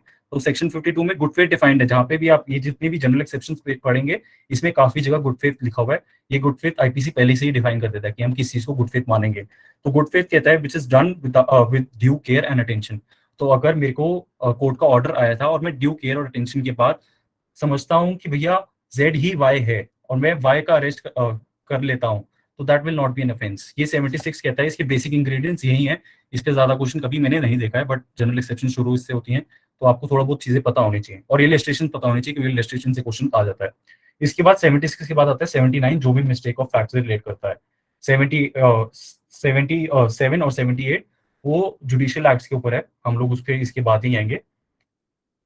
तो 76 में जहां पे बंदा बाउंड बाय लॉ था, उस बंदे को एक लॉ की साइड से अथॉरिटी थी, या वो सोचता था कि मैं बाउंड बाय लॉ हूं, उसके उस अथॉरिटी में वो काम करता था। वहीं 79 में उसको लगता है कि यार मेरा एक्ट जस्टिफाइबल बाय लॉ है।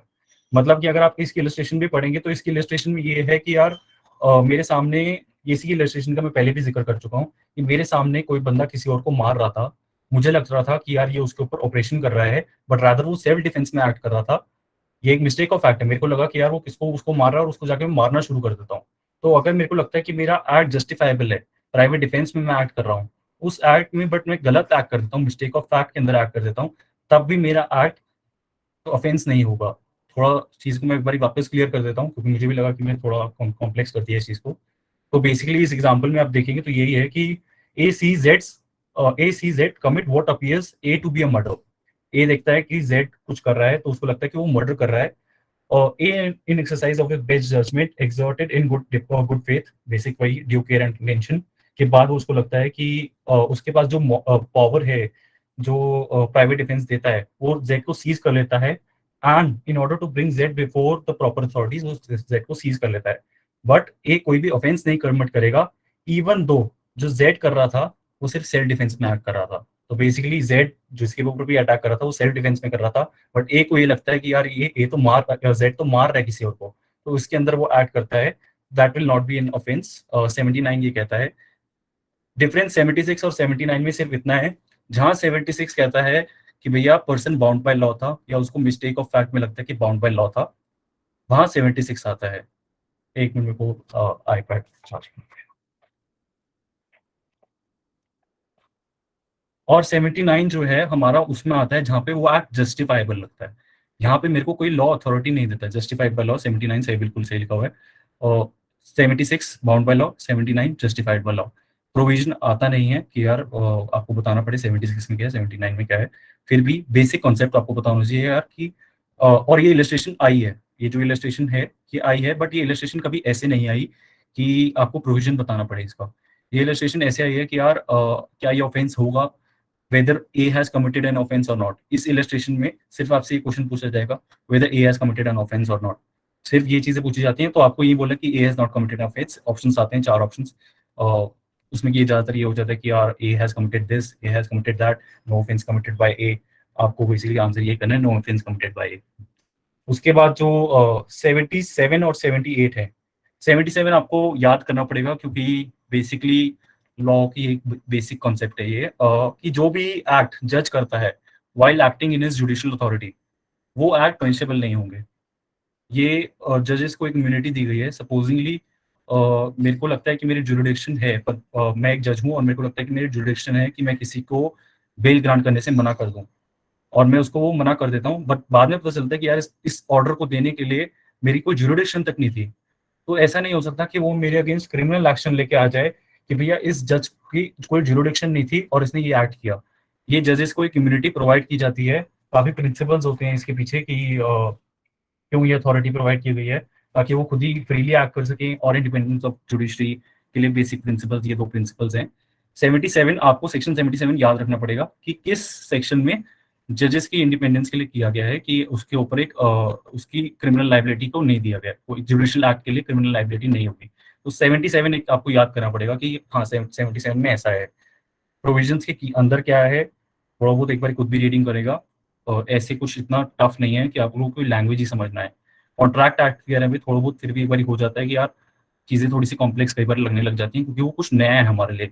आईपीसी हमारे लिए कुछ नया नहीं है यार। आप लोग को मैं एक्सपेक्ट कर रहा हूँ कि 20-22 साल के लोग हो आप, बेसिक 2 या 3 बार तो न्यूज़पेपर पढ़ लिया होगा, और एंट्रेंस के लिए तो प्लीज़ न्यूज़पेपर उठा लेना यार, क्योंकि एंट्रेंसेस में काफ़ी चीज़ें न्यूज़पेपर से आती हैं, और जीके और कॉन्स्टिट्यूशन दोनों आपका कवर हो जाएगा अगर आप न्यूज़पेपर ठीक से करते हो तो न्यूज़पेपर आप लोग अभी भी शुरू कर लो। आईपीसी में मैंने आपको जैसे ये नुपुर शर्मा वाला 295 और 153 का बताया, 153 का, तो ये सब न्यूज़पेपर से ही आएंगे अगर आएंगे तो।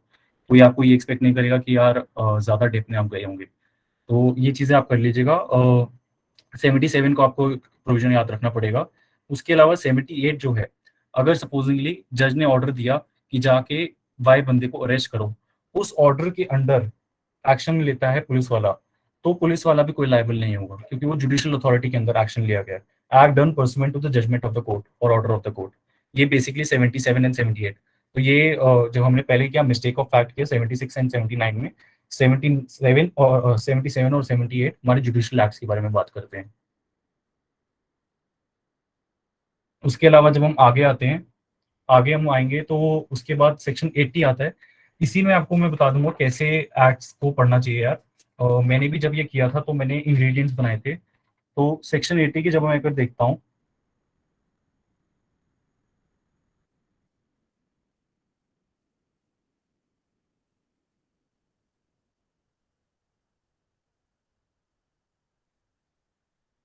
साथ साथ थोड़ा बहुत करते रहेगा, क्योंकि मेरे लिए भी थोड़ा इजी रहेगा कि अगर आप लोग थोड़ा सा खुद भी अटेंटिव रहेंगे।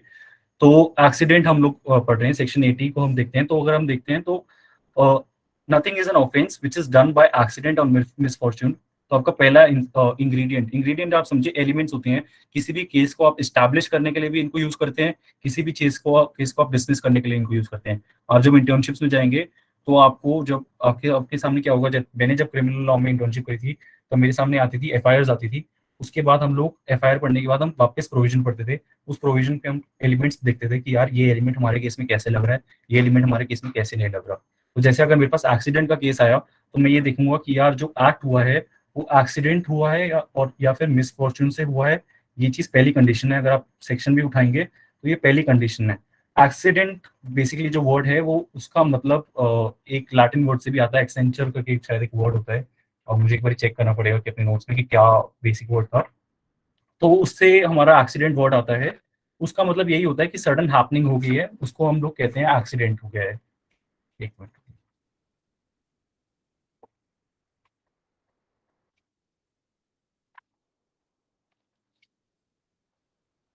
हाँ, एक्साइडो करके एक वर्ड है एक्सीडेंट जहाँ से आता है। तो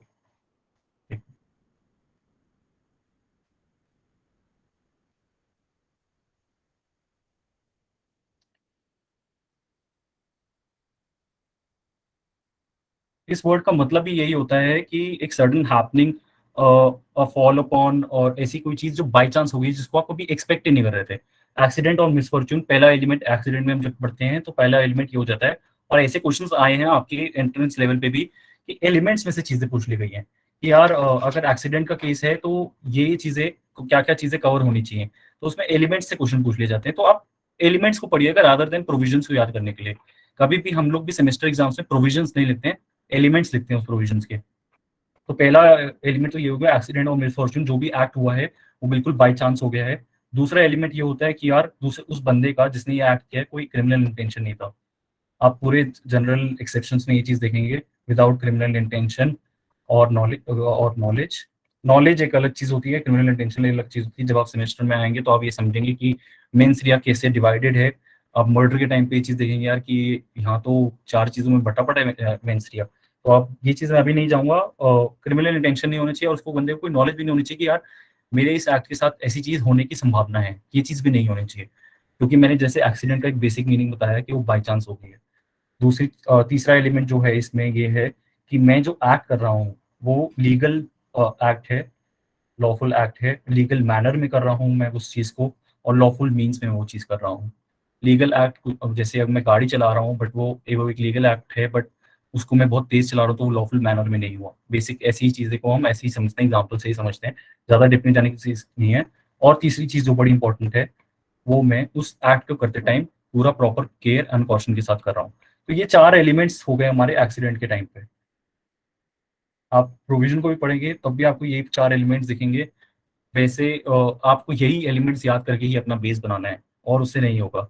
इसका इलस्ट्रेशन बड़ा ही की हो जाता है, क्योंकि ज़्यादा ऐसे ही होता है कि इलस्ट्रेशन से ही आते हैं। तो इस इलस्ट्रेशन में यही है कि जो हमारा ए है, वो बेसिकली एक कुल्हाड़ी या कुछ भी ले लो, हैशेट को कुछ भी बोल लो यार, उससे काम कर रहा होता है। और उसका बाय चांस ऐसे होता है कि वो जब वो काम कर रहा होता है, उसकी जो आगे का हिस्सा होता है वो जाके उड़ के किसी को लग जाता है और वो एक ही उसकी वजह से डेथ हो जाती है। किसी की उसकी वजह से डेथ हो जाती है, एक ही नहीं, ये तो काम ही कर रहा है। और किसी की उसकी वजह से डेथ हो जाती है। अगर ए ने ये act proper care and caution से काम किया था, जो कुल्हाड़ी चलाने वाला काम, तो वो कोई भी ऑफेंस के लिए क्रिमिनली लायबल नहीं होगा। बंदे की जान चलेगी बट वो क्रिमिनली लायबल नहीं होगा। यही एक ब्यूटी है जनरल एक्सेप्शंस की। ये बात आप लोग समझिए कि जनरल एक्सेप्शंस कितने इंपॉर्टेंट है। आप बेल वगैरह जब आप मतलब आप जब क्रिमिनल लॉ में कोई भी आएगा तो आप ये चीज़ देखेंगे कि यार किसी केस में कैसे जनरल एक्सेप्शंस का यूज़ कर सकते हैं। वो बड़ा ही इंपॉर्टेंट आता है। ऐसे ही एक स्पेसिफिक डिफेंसेस भी आप पढ़ेंगे। यार जसपाल राणा हाथ रेस कर रहे हो, एक बार चैट बॉक्स में लिख देते अपना क्वेश्चन तो बेटर रहता, क्योंकि वॉइसेस की शायद मेरे पास कंट्रोल नहीं है अभी भी। तो चैट बॉक्स बेटर रहेगा। मैं भी यार कोशिश करूंगा कि जब हमारी क्लासेस ओवर हो जाएं, ओपन वॉइस किसके साथ में जिसके भी जो भी डाउट होंगे वो ले लूँ। और बीच में डिस्टर्ब करना, ऐसे किसी को वॉइसेस को अथॉरिटी देना तो मुश्किल हो जाता है मेरे लिए भी। तो आप बेटर रहेगी चैट बॉक्स में अपना क्वेश्चन लिख लो। ठीक है। उसके अलावा एक्सीडेंट हमने कर लिया। उसके अलावा जब हम 81 में आ जाते हैं। एक मिनट रुकिए।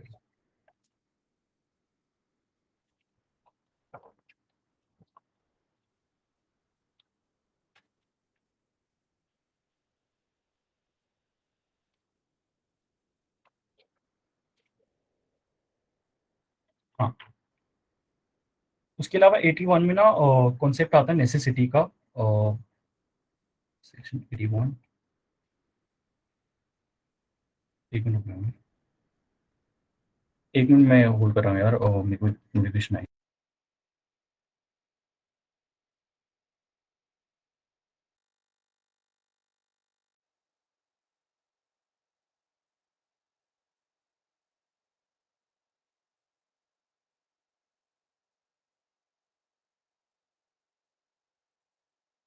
हाँ यार, मैं कंटिन्यू करता हूँ। तो हम जब सेक्शन 81 पे काम करते हैं, सेक्शन 81 बेसिकली डील करता है नेसेसिटी वाले कॉन्सेप्ट से। और बेसिकली इसके ऊपर 2 मैक्सिम्स भी हैं। ये मैक्सिम्स भी इंपॉर्टेंट है और ये मैक्सिम्स काफ़ी आए भी हैं। आप किसी भी मैक्सिम्स की वीडियो देखेंगे कि काफ़ी लोग बनाते हैं यूट्यूब पे भी। आप बेसिकली अगर आप करना चाहें एलएलबी की एंट्रेंस की तैयारी, काफ़ी चीज़ें यूट्यूब पे काफ़ी अवेलेबल हैं। तो मैक्सिम्स की काफ़ी लोगों ने वीडियो बनाई है, तो उसमें ये 2 एक्सेप्शंस होते ही, ये 2 मैक्सिम्स होते हैं। पहला मैक्सिम है नेसेसिटास नॉन लीगल, नेसेसिटी नोज नो लॉ।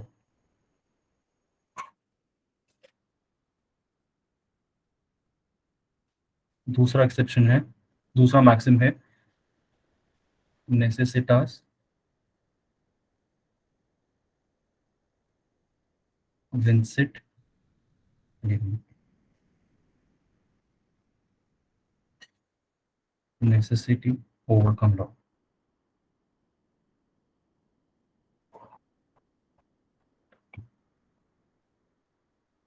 तो बेसिक जो हम लोग अगर देखते हैं नेसेसिटी का कॉन्सेप्ट, जो प्रिंसिपल है वो इस पे है कि यार अगर कोई ऐसे एक्ट में नेसेसरी है वो एक्ट करना, उस टाइम पे वो एक्ट करता है, या फिर वो कोई ग्रेटर हार्म से बचाने के लिए वो एक्ट करता है।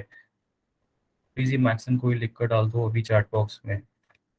और यार आप लोग थोड़ा बहुत अपने आप थोड़ा सेल्फ इंडिपेंडेंट बनिए, और एक पेपर लेके खुद भी बैठिए, खुद भी काम करें यार, किसी और पे लाइंस कम रखो और खुद भी ज़्यादा करें। कोई अगर कोई बाहर भी है तो यार एक साथ साथ आजकल तो फ़ोन में भी नोट्स बन जाते हैं, फिर भी कोई डाल सकता है तो डाल दे यार, मेरे को कोई ऑब्जेक्शन तो नहीं होगा इसमें। तुम लोग कुछ जो करना है करो यार।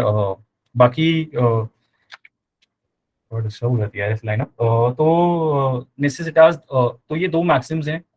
जो भी लिख रहा है चैट बॉक्स में, जिसने भी लिखा है ये चीज़, ये डाल दो तो उनके लिए डाल देना है, और बाकी वो खुद भी एक बार देख लेगा। तो नेसेसिटी नो लॉस, तो बेसिकली इसका प्रिंसिपल यही है कि यार अगर कोई नेसेसिटी के अंदर ही एक्शन लिया जाता है, जैसे इसकी इलस्ट्रेशन, बड़ी सुंदर इलस्ट्रेशन है इसके अंदर, प्रोविजन के अंदर, कि हाँ, जैसे कि इलस्ट्रेशन बी है, वो इलस्ट्रेशन बी आपको ये कहती है कि यार एक तेज आग जल रही होती है एक जगह पे, उस आग को बुझाने के लिए, उस आग को बुझाने के लिए वो क्या करता है, बहुत ज्यादा बड़ी आग चल रही होती है, कि वो ऐसे करता है कि उस आग को बुझाने के और लोगों को, लाइफ और प्रॉपर्टी को बचाने के लिए वो क्या करता है, कुछ घरों को तोड़ देता है ताकि वो आग और ज्यादा आगे ना फैल पाए। अब जो उसका जो एक्ट है घरों को तोड़ने का, that will not be punishable, that will, he will not be held guilty for that law, that act, because उसका जो एक्ट है वो एक ग्रेटर हार्म को प्रोवाइड प्रिवेंट करने के लिए किया गया है।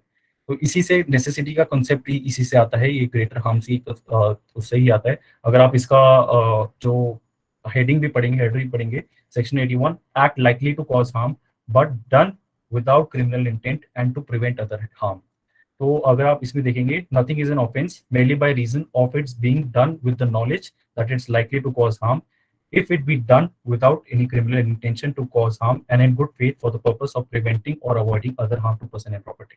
तो इस अगर प्रोविजन को आप समझेंगे तो इस प्रोविजन में ये क्लियरली लिखा हुआ है, उस बंदे को पता है यार कि मेरा जो एक्ट है उसकी वजह से डिस्ट्रक्शन ऑफ लाइफ या डिस्ट्रक्शन ऑफ प्रॉपर्टी होगी। जैसे बी वाले इलस्ट्रेशन में हम देखते हैं कि वो घरों को तोड़ देता है आग को आगे बढ़ने से फैलाने के लिए, आग को आगे बढ़ने से लिए आग को आगे बढ़ने के लिए, तो वो घरों को तोड़ देता है सिर्फ इस रीजन से कि ताकि आग ना बढ़े। और इस चीज को जो है हम लोग कहेंगे कि वो नेसेसिटी एक्शन था, इस वो एक नेसेसरी एक्शन था ताकि एक ग्रेटर हार्म ना हो। तो इसमें हम लोग कहते हैं कि यार सिलेक्शन ऑफ लेसर लेवल और lesser evil in order to avoid the bigger. एक बेसिक लाइन भी मैं लिख देता हूँ क्योंकि ये लाइन बड़ी ही इंपॉर्टेंट हो जाती है इस चीज को समझने के लिए।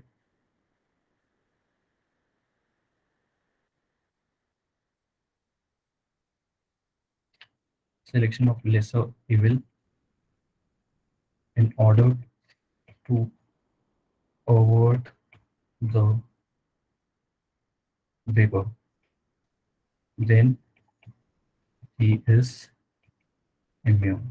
इस बेसिक प्रोविजन सेक्शन 81 का इस लाइन में क्लियर मतलब है कि यार अगर कोई एक्ट करता है कि वो बड़े इविल से बचाने के लिए वो एक्ट कर रहा है, पर एक छोटा इविल वो कमिट कर देता है उस एक्ट के अंदर में, तो वो छोटे इविल के लिए वो इम्यून होगा, उसके उस छोटे इविल के लिए उसको कोई पनिशमेंट नहीं दी जाएगी।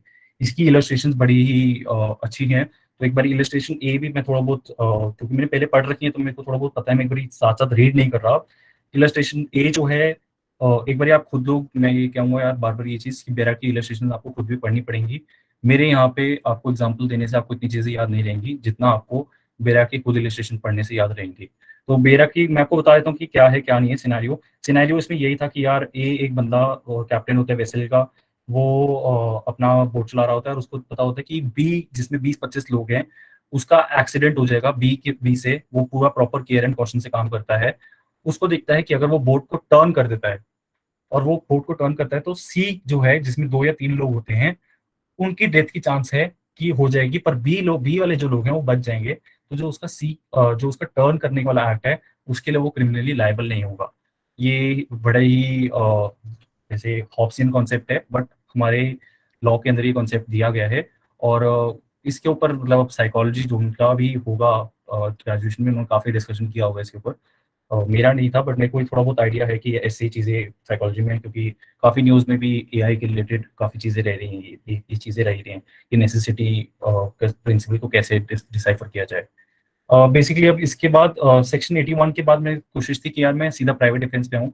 जो 82 से 95 वाले प्रोविजन हैं उसमें भी काफ़ी मैक्सिम्स हैं और चीज़ें काफ़ी मिक्सअप हो जाती हैं, इसलिए मैंने सोचा था कि हम लोग पहले 76 से 81 तक जाएं, उसके बाद 96 से 106, और जो बीच वाले प्रोविजन हैं वो कल या फिर परसों जब भी मेरे को होगा कि मैं कर लूँ तो उस टाइम पे कर लूँ। तो मैं 81 के 82 से जो कॉन्सेप्ट्स हैं 82 से 95 तक, इसको मैं नेक्स्ट क्लास में लूंगा या फिर आज तो नहीं ले रहा इनको।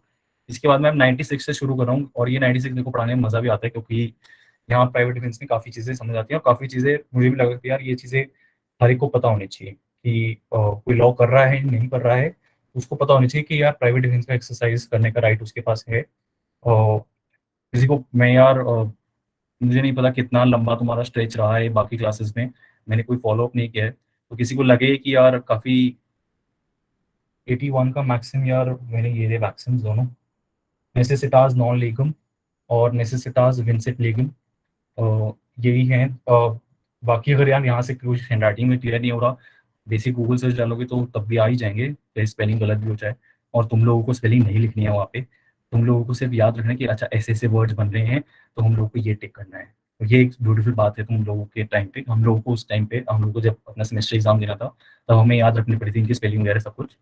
तो अभी तो तुम लोगों को इतना ज़्यादा डेप्थ में जाने की जरूरत भी नहीं है।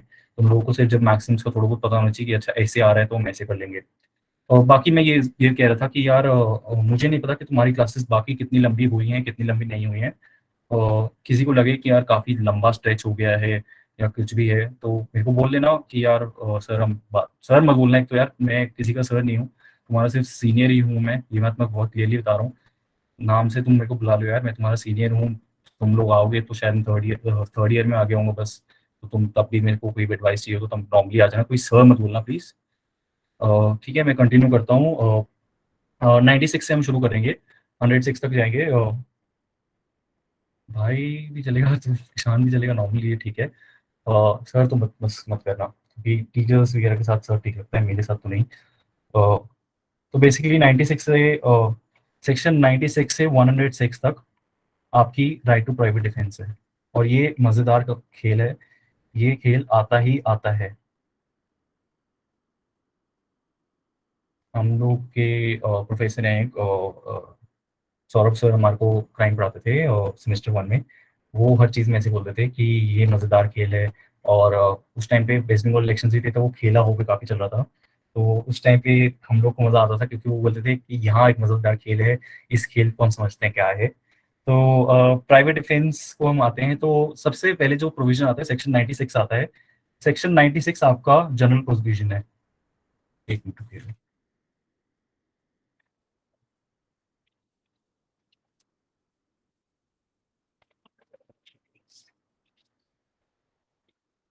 तो एक बारी मैं प्राइवेट डिफेंस से पहले लेना एक चीज़ मैं आपको समझा रहा हूँ कि प्राइवेट डिफेंस क्यों प्रोवाइडेड है, क्योंकि इसी में आप ना चीज़ें समझ जाओगे कि क्यों लिमिटेशंस कैसी हैं और क्या लिमिटेशंस हैं। तो जो इसका प्रिंसिपल है ना प्राइवेट डिफेंस का, एक चीज़ आप समझिए, स्टेट में ना, जब हमने आप एक स्टेट बना दी है, आप जब ये हॉब्स था, ये कौन था मुझे ऑथर याद नहीं है। हॉब्स नहीं था ये मेरे ख्याल। चलो एक ऑथर ने ये कहा था कि यार जब आप एक नेशन स्टेट बना देते हैं या फिर आप कॉन्ट्रैक्ट बना देते हैं, सोशल कॉन्ट्रैक्ट थ्योरी बोलते हैं इसको, जब हमने कॉन्ट्रैक्ट बना दिया है और हम एक स्टेट बनाने की डिसाइड कर लेते हैं कि हम लोग सारे एक स्टेट बनाएंगे, वो स्टेट को हम रिस्पॉन्सिबिलिटी देंगे। उस स्टेट को हम सबसे पहली जो रिस्पॉन्सिबिलिटी देते हैं ना, वो हमारी सिक्योरिटी की देते हैं। अगर स्टेट उस रिस्पॉन्सिबिलिटी में फेल होता है, तभी हमारे पास अथॉरिटी आती है कि हम प्राइवेट डिफेंस करें। तभी हमारे पास अथॉरिटी आती है। अगर मेरे को लगता है कि स्टेट में पुलिस को बुला सकता हूँ, तो मेरे पास मेरे पास पुलिस को बुलाने का टाइम है, मैं पुलिस को बुला सकता हूँ और पुलिस मेरे को बचा सकती है। मेरे को कोई एप्रीहेंशन नहीं है कि पुलिस के आने से पहले मेरी डेथ हो जाए, तो मैं प्राइवेट डिफेंस एक्सरसाइज नहीं कर सकता हूँ, क्योंकि प्राइमरी रिस्पॉन्सिबिलिटी किसी भी क्राइम को कमिट करने के लिए स्टेट की है और किसी की नहीं है। आपकी प्रोटेक्शन की प्राइमरी रिस्पॉन्सिबिलिटी भी स्टेट की है। तो जो पहला प्रिंसिपल जिसकी वजह से आता है, तो ये है फेलियर ऑफ स्टेट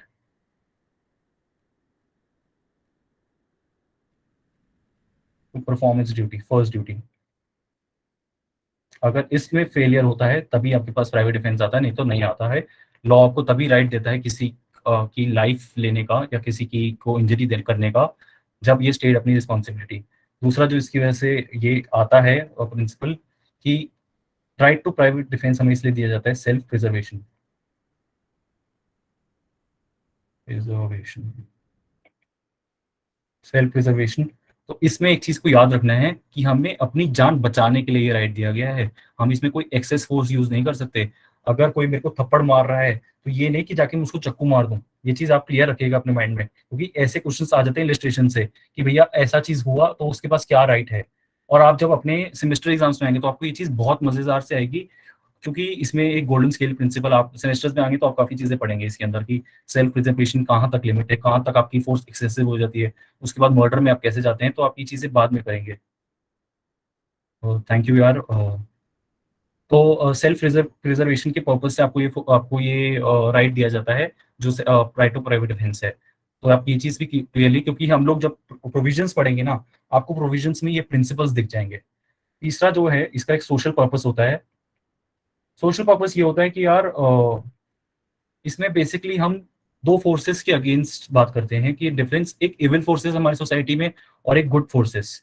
क्यों मैं ये कॉन्सेप्ट बोल रहा हूँ कि इविल फोर्सेस और गुड फोर्सेस का कॉन्सेप्ट में क्यों बोल रहा हूँ? क्योंकि देखिए, अगर आपके सामने कोई अ, बंदा किसी का रेप कर रहा है, कोई रेप कर रहा है, तो आपके पास राइट टू प्राइवेट डिफेंस आपको अलाउ करता है कि आप उस बंदा जो रेप कमिट कर रहा है उसके अगेंस्ट एक्ट, उसके उसको वो मारे। आपको लगता है कि पुलिस का रिकोर्स नहीं ले सकते, आपको उसको जाके मारे। जैसे सपोजिंगली मेरे सामने कोई बंदा रेप कर रहा है और मेरे पास कुछ पत्थर वत्थर भी उस टाइम पे मिलता है, तो मेरे पास लॉ ये मेरे को अथॉरिटी दे रहा है कि मैं उसको जाके वो पत्थर मार दूं। मैं बहुत क्लियरली बता रहा हूँ, क्योंकि काफी लोगों को ये लगता है कि प्राइवेट डिफेंस खाली अपनी बॉडी का होता है। नहीं, प्राइवेट डिफेंस आप सेक्शन 97 जब पढ़ेंगे तो उसमें क्लियरली लिखा हुआ है, private defence to own self body as well as to body of others. आप किसी और की बॉडी को बचाने के लिए भी प्राइवेट डिफेंस एक्सरसाइज कर सकते हैं। इसलिए इसका सोशल पर्पस से लिंक किया जाता है कि एक इविल फोर्स के अगेंस्ट एक्ट करने के लिए गुड फोर्सेस को अलाउ किया गया है। ये थोड़ा एवेंजर्स टाइप का कॉन्सेप्ट है, बट जो भी है, यही एक कॉन्सेप्ट है कि इन तीन प्रिंसिपल्स के ऊपर हम बेसिस करते हैं कि यार हमारा राइट टू प्राइवेट डिफेंस करते हैं। Right to private defence commonly defenders right है। और कोई भी खुद एक्ट, मैंने किसी को थप्पड़ मारा, बॉडी प्लस प्रॉपर्टी, हम 97 आएंगे तो उसमें बॉडी और प्रॉपर्टी दोनों ही दिख जाएगा आपको, कि किसी और की अपनी बॉडी और अपनी प्रॉपर्टी, अपनी दूसरे की बॉडी और दूसरे की प्रॉपर्टी, हम 97 में ये चीज कर लेंगे। डिपेंडेंस राइट है, ये चीज तो क्लियर सबको है ही कि यार ये नहीं हो सकता कि एक एग्रेसर मार के कहे कि यार मैंने तो प्राइवेट डिफेंस भी किया, क्योंकि वो मेरे को भी मारने लग गया था, उसके बाद जो भी मैंने किया प्राइवेट डिफेंस भी किया। डिफेंडर को ये राइट दिया जाता है। उसके बाद सेक्शन 96 पे आता हूँ यार। सबसे पहले सेक्शन 96 जो है एक जनरल प्रोविजन है, बट ये प्रोविजन की हो जाता है क्योंकि आपको ये प्रोविजन याद रखना पड़ेगा। प्राइवेट डिफेंस कहाँ से शुरू होता है, किस प्रोविजन में? अगर आप कहें कि यार एक प्रोविजन में क्या हूँ, कि एक स्पेसिफिक क्वेश्चंस में देखो आएगा कि यार राइट टू प्राइवेट डिफेंस कहाँ पे लिखा है। बेसिकली चैप्टर 4 में आता है ये चीज। काफी टाइम आ भी चुका है, जनरल एक्सेप्शन के अंदर भी आ जाता है। बट 96 एक जनरल प्रोविजन होता है जिसके अंदर ये लिखा हुआ है कि यार nothing is an offence which is done in exercise of right to private defence. Basic simple line यहाँ से राइट टू प्राइवेट डिफेंस शुरू होता है कि कोई भी ऑफेंस ऑफेंस नहीं होगा, ये प्राइवेट डिफेंस के अंदर किया जाएगा। और लिखने का इतना कोई रिक्वायरमेंट नहीं है इसको। सेक्शन 97 आपका की हो जाता है। सेक्शन 97 जैसे कि किसी ने लिखा भी बॉडी प्लस प्रॉपर्टी, तो आपका राइट ऑफ प्राइवेट डिफेंस आपकी बॉडी के लिए भी है, आपकी प्रॉपर्टी के लिए भी है। Every person has a right subject to the restrictions contained in section 99। Restrictions वही हैं 99 में जो आपको मैंने प्रिंसिपल्स के टाइम पे पढ़ाई हैं, तो हम सेक्शन 99 पढ़ेंगे तो वो प्रिंसिपल्स पे वापस जाऊंगा। Every person has a right, subject to restrictions contained in section 99, to defend his own body, the body of any other person। यहाँ मैंने कहा था ना, good evil versus social purpose है कि यार एक गुड एविल को हम गुड फोर्स को हम अलाउ करते हैं इविल फोर्स के अगेंस्ट। तो अगर आपके सामने कोई एक्ट कमिट कर रहा होता है, आप किसी और की बॉडी को बचाने के लिए भी अपना प्राइवेट डिफेंस एक्सरसाइज कर सकते हैं। His own body and the body of any other person against any offence affecting human body. First thing, तो सेक्शन 97 का जो फर्स्ट है वो प्राइवेट डिफेंस ऑफ बॉडी की बात करता है।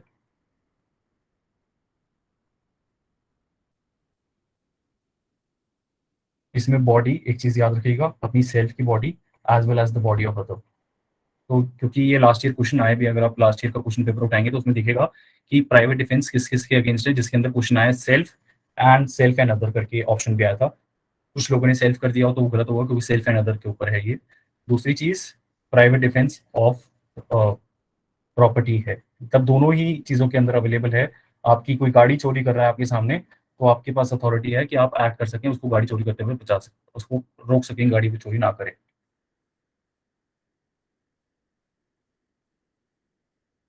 तो सेक्शन 97 बेसिकली यही कहता है। एक मिनट में वो भूल गया, मेरे को पानी पीने दीजिएगा।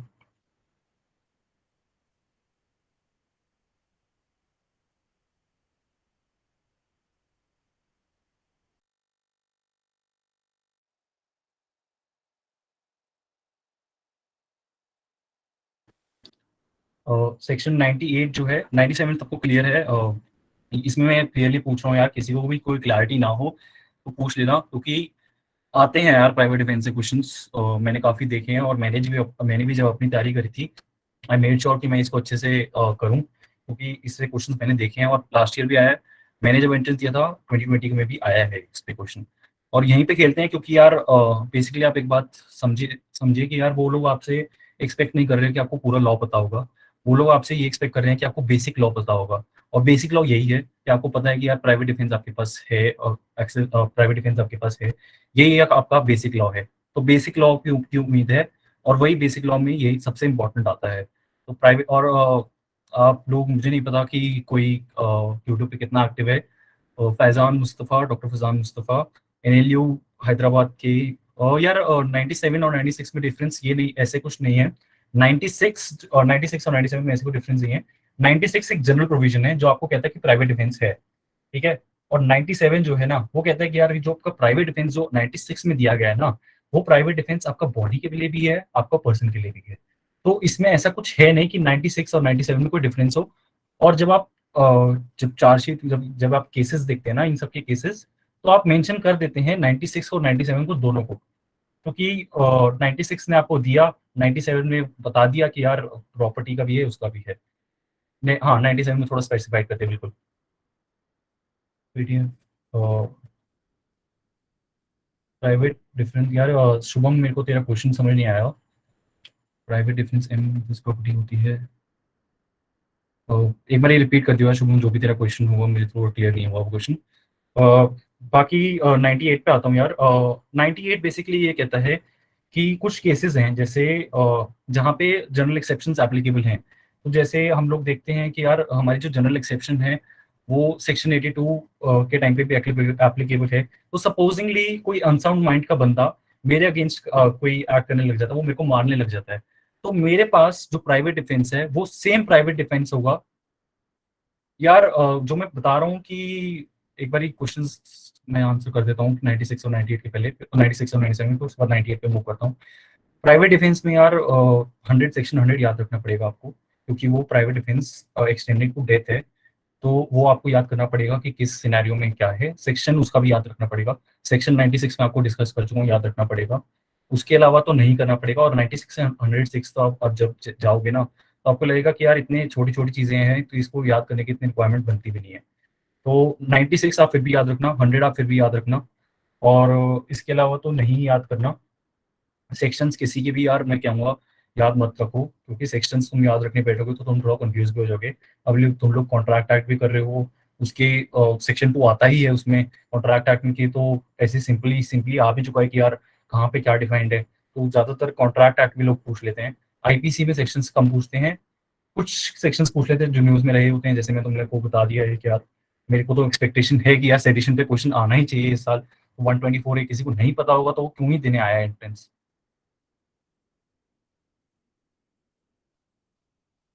यार शुभम, तेरा आंसर मैं यही कहूंगा कि वे मैंने बताया ना कि गुड इविल और गुड फोर्स और इविल फोर्स। तो जो प्राइवेट डिफेंस ऑफ प्रॉपर्टी और बॉडी, दोनों ही जो प्राइवेट डिफेंसेस हैं, वो हम लोग अपनी प्रॉपर्टी, अपनी बॉडी और दूसरे की प्रॉपर्टी और दूसरे की बॉडी, इन सब कंडीशंस में एक्सरसाइज कर सकते हैं। तो अगर मेरे सामने किसी और की गाड़ी भी चोरी हो रही है, तो मैं एक्ट कर सकता हूँ उस चोर के अगेंस्ट। ये नहीं सोचूंगा कि भैया ये तो मेरी है ही नहीं पर गाड़ी, तो मैं क्यों एक्ट करूँ। तो private defence of body and property, self and others, ये क्लियर रखो अपने माइंड में, क्योंकि ऐसी चीजें आ जाती हैं रादर देन प्रोविजंस आना कि यार आप सेक्शन बता दो कि किस सेक्शन में क्या है, किस किस सेक्शन में लिखा है, सेक्शन कौन सा क्या है। तो मैं एक बार 98 में मूव कर लेता हूँ। तो सेक्शन 98 में जैसे डिस्कस कर रहा था, सेक्शन 98 बेसिकली यही कहता है यार कि संजीव यार मैं तेरे को फिर से यही कहूंगा कि चैट में ही लिख दे यार अपना क्वेश्चन जो भी तेरा है। वॉइस की अथॉरिटी मेरे पास अभी भी नहीं है यार, और किसी को मैं देने भी लग गया तो मुश्किल हो जाएगी यार इसे क्लास लेना, क्योंकि थोड़ा लंबा है यार आईपीसी, और मैं चाहता हूँ कि थोड़ा जल्दी खत्म हो जाए, क्योंकि आ रहा है यार तुम लोगों का एंट्रेंस आई गेस अगस्त, ये मुझे पता चेक करना पड़ेगा डेट क्या है। और तुम लोगों का मुझे ये पता है कि आईपीसी लास्ट ही है अब शायद। तो एक बारी देख लेना यार तुम लोग। बाकी 98 पे यार मेरे को अब चलने दो, थोड़ा सा मूव ऑन करने दो। तो 98 बेसिकली यही कह रहा है यार, और 98 का अगर तुम पढ़ोगे, right of private defence against the act of person of unsound mind. तो इस प्रोविजन का कहने का मतलब यही है, भले ही वो बंदा अनसाउंड माइंड था, भले ही वो बंदा इंसैनिटी से भी भले ही बंदा वो इंटॉक्सिकेशन में था, भले ही उसकी अंडरस्टैंडिंग कम थी, भले ही वो एक छोटा बच्चा था, पर अगर मेरे अगेंस्ट वो एक्ट कर रहा है, तो मेरे पास जो प्राइवेट डिफेंस है वो उतना ही होगा जितना एक नॉर्मल बंदे के अगेंस्ट होगा। ये एक बार आप पढ़ोगे तब भी आपको क्लियर हो जाएगा। फिर भी मैंने आपको बेसिक 98 बता दिया है कि अगर कोई अनसाउंड बंदा मेरे अगेंस्ट एक्ट कर रहा है तो मेरे पास जो प्राइवेट डिफेंस होगा वो उतना ही होगा जितना एक नॉर्मल बंदे के। वो ये नहीं कह सकता कि भैया इसके पास प्राइवेट डिफेंस नहीं होना चाहिए क्योंकि मैं तो अनसाउंड माइंड था। ऐसा नहीं होगा। आपके पास उतना ही प्राइवेट डिफेंस रहेगा जितना आप एक नॉर्मल बंदे के अगेंस्ट आप कर सकते हो। दूसरा सबसे जो की प्रोविजन आता है, एक बार इसकी इलस्ट्रेशन कर देता हूँ 98 की। तो 98 की जो पहली इलस्ट्रेशन है, Z under the influence of madness attempts to kill A, Z is guilty of no offence. Obviously क्योंकि जनरल एक्सेप्शन प्रोवाइड होगी उसको, अनसाउंडनेस ऑफ माइंड सेक्शन 84 में आ जाती है। वो एक जनरल एक्सेप्शन है कि अगर उसने कोई एक्ट किया वो अनसाउंडेड, वो उसने बेसिकली अनसाउंड माइंड से किया है या इसमें लिखा हुआ है मैडनेस से किया हुआ है, तो जेड तो ऑब्वियसली कोई क्राइम के लिए कोई क्राइम के लिए पनिशेबल नहीं होगा, उसके उसके पास जनरल एक्सेप्शन दी जाएगी। पर ए के पास same right of private defence होगी अगर जेड सेम होता तो ये बेसिकली वही चीज है जो मैंने आपको क्लियर कर भी दी है। तो इलस्ट्रेशन ए सेम, इलस्ट्रेशन बी पे आ जाते हैं। ये थोड़ी अच्छी इलस्ट्रेशन है, ये भी बड़ी काफी अच्छी मजेदार इलस्ट्रेशन है। A enters by night a house which he is legally entitled to enter.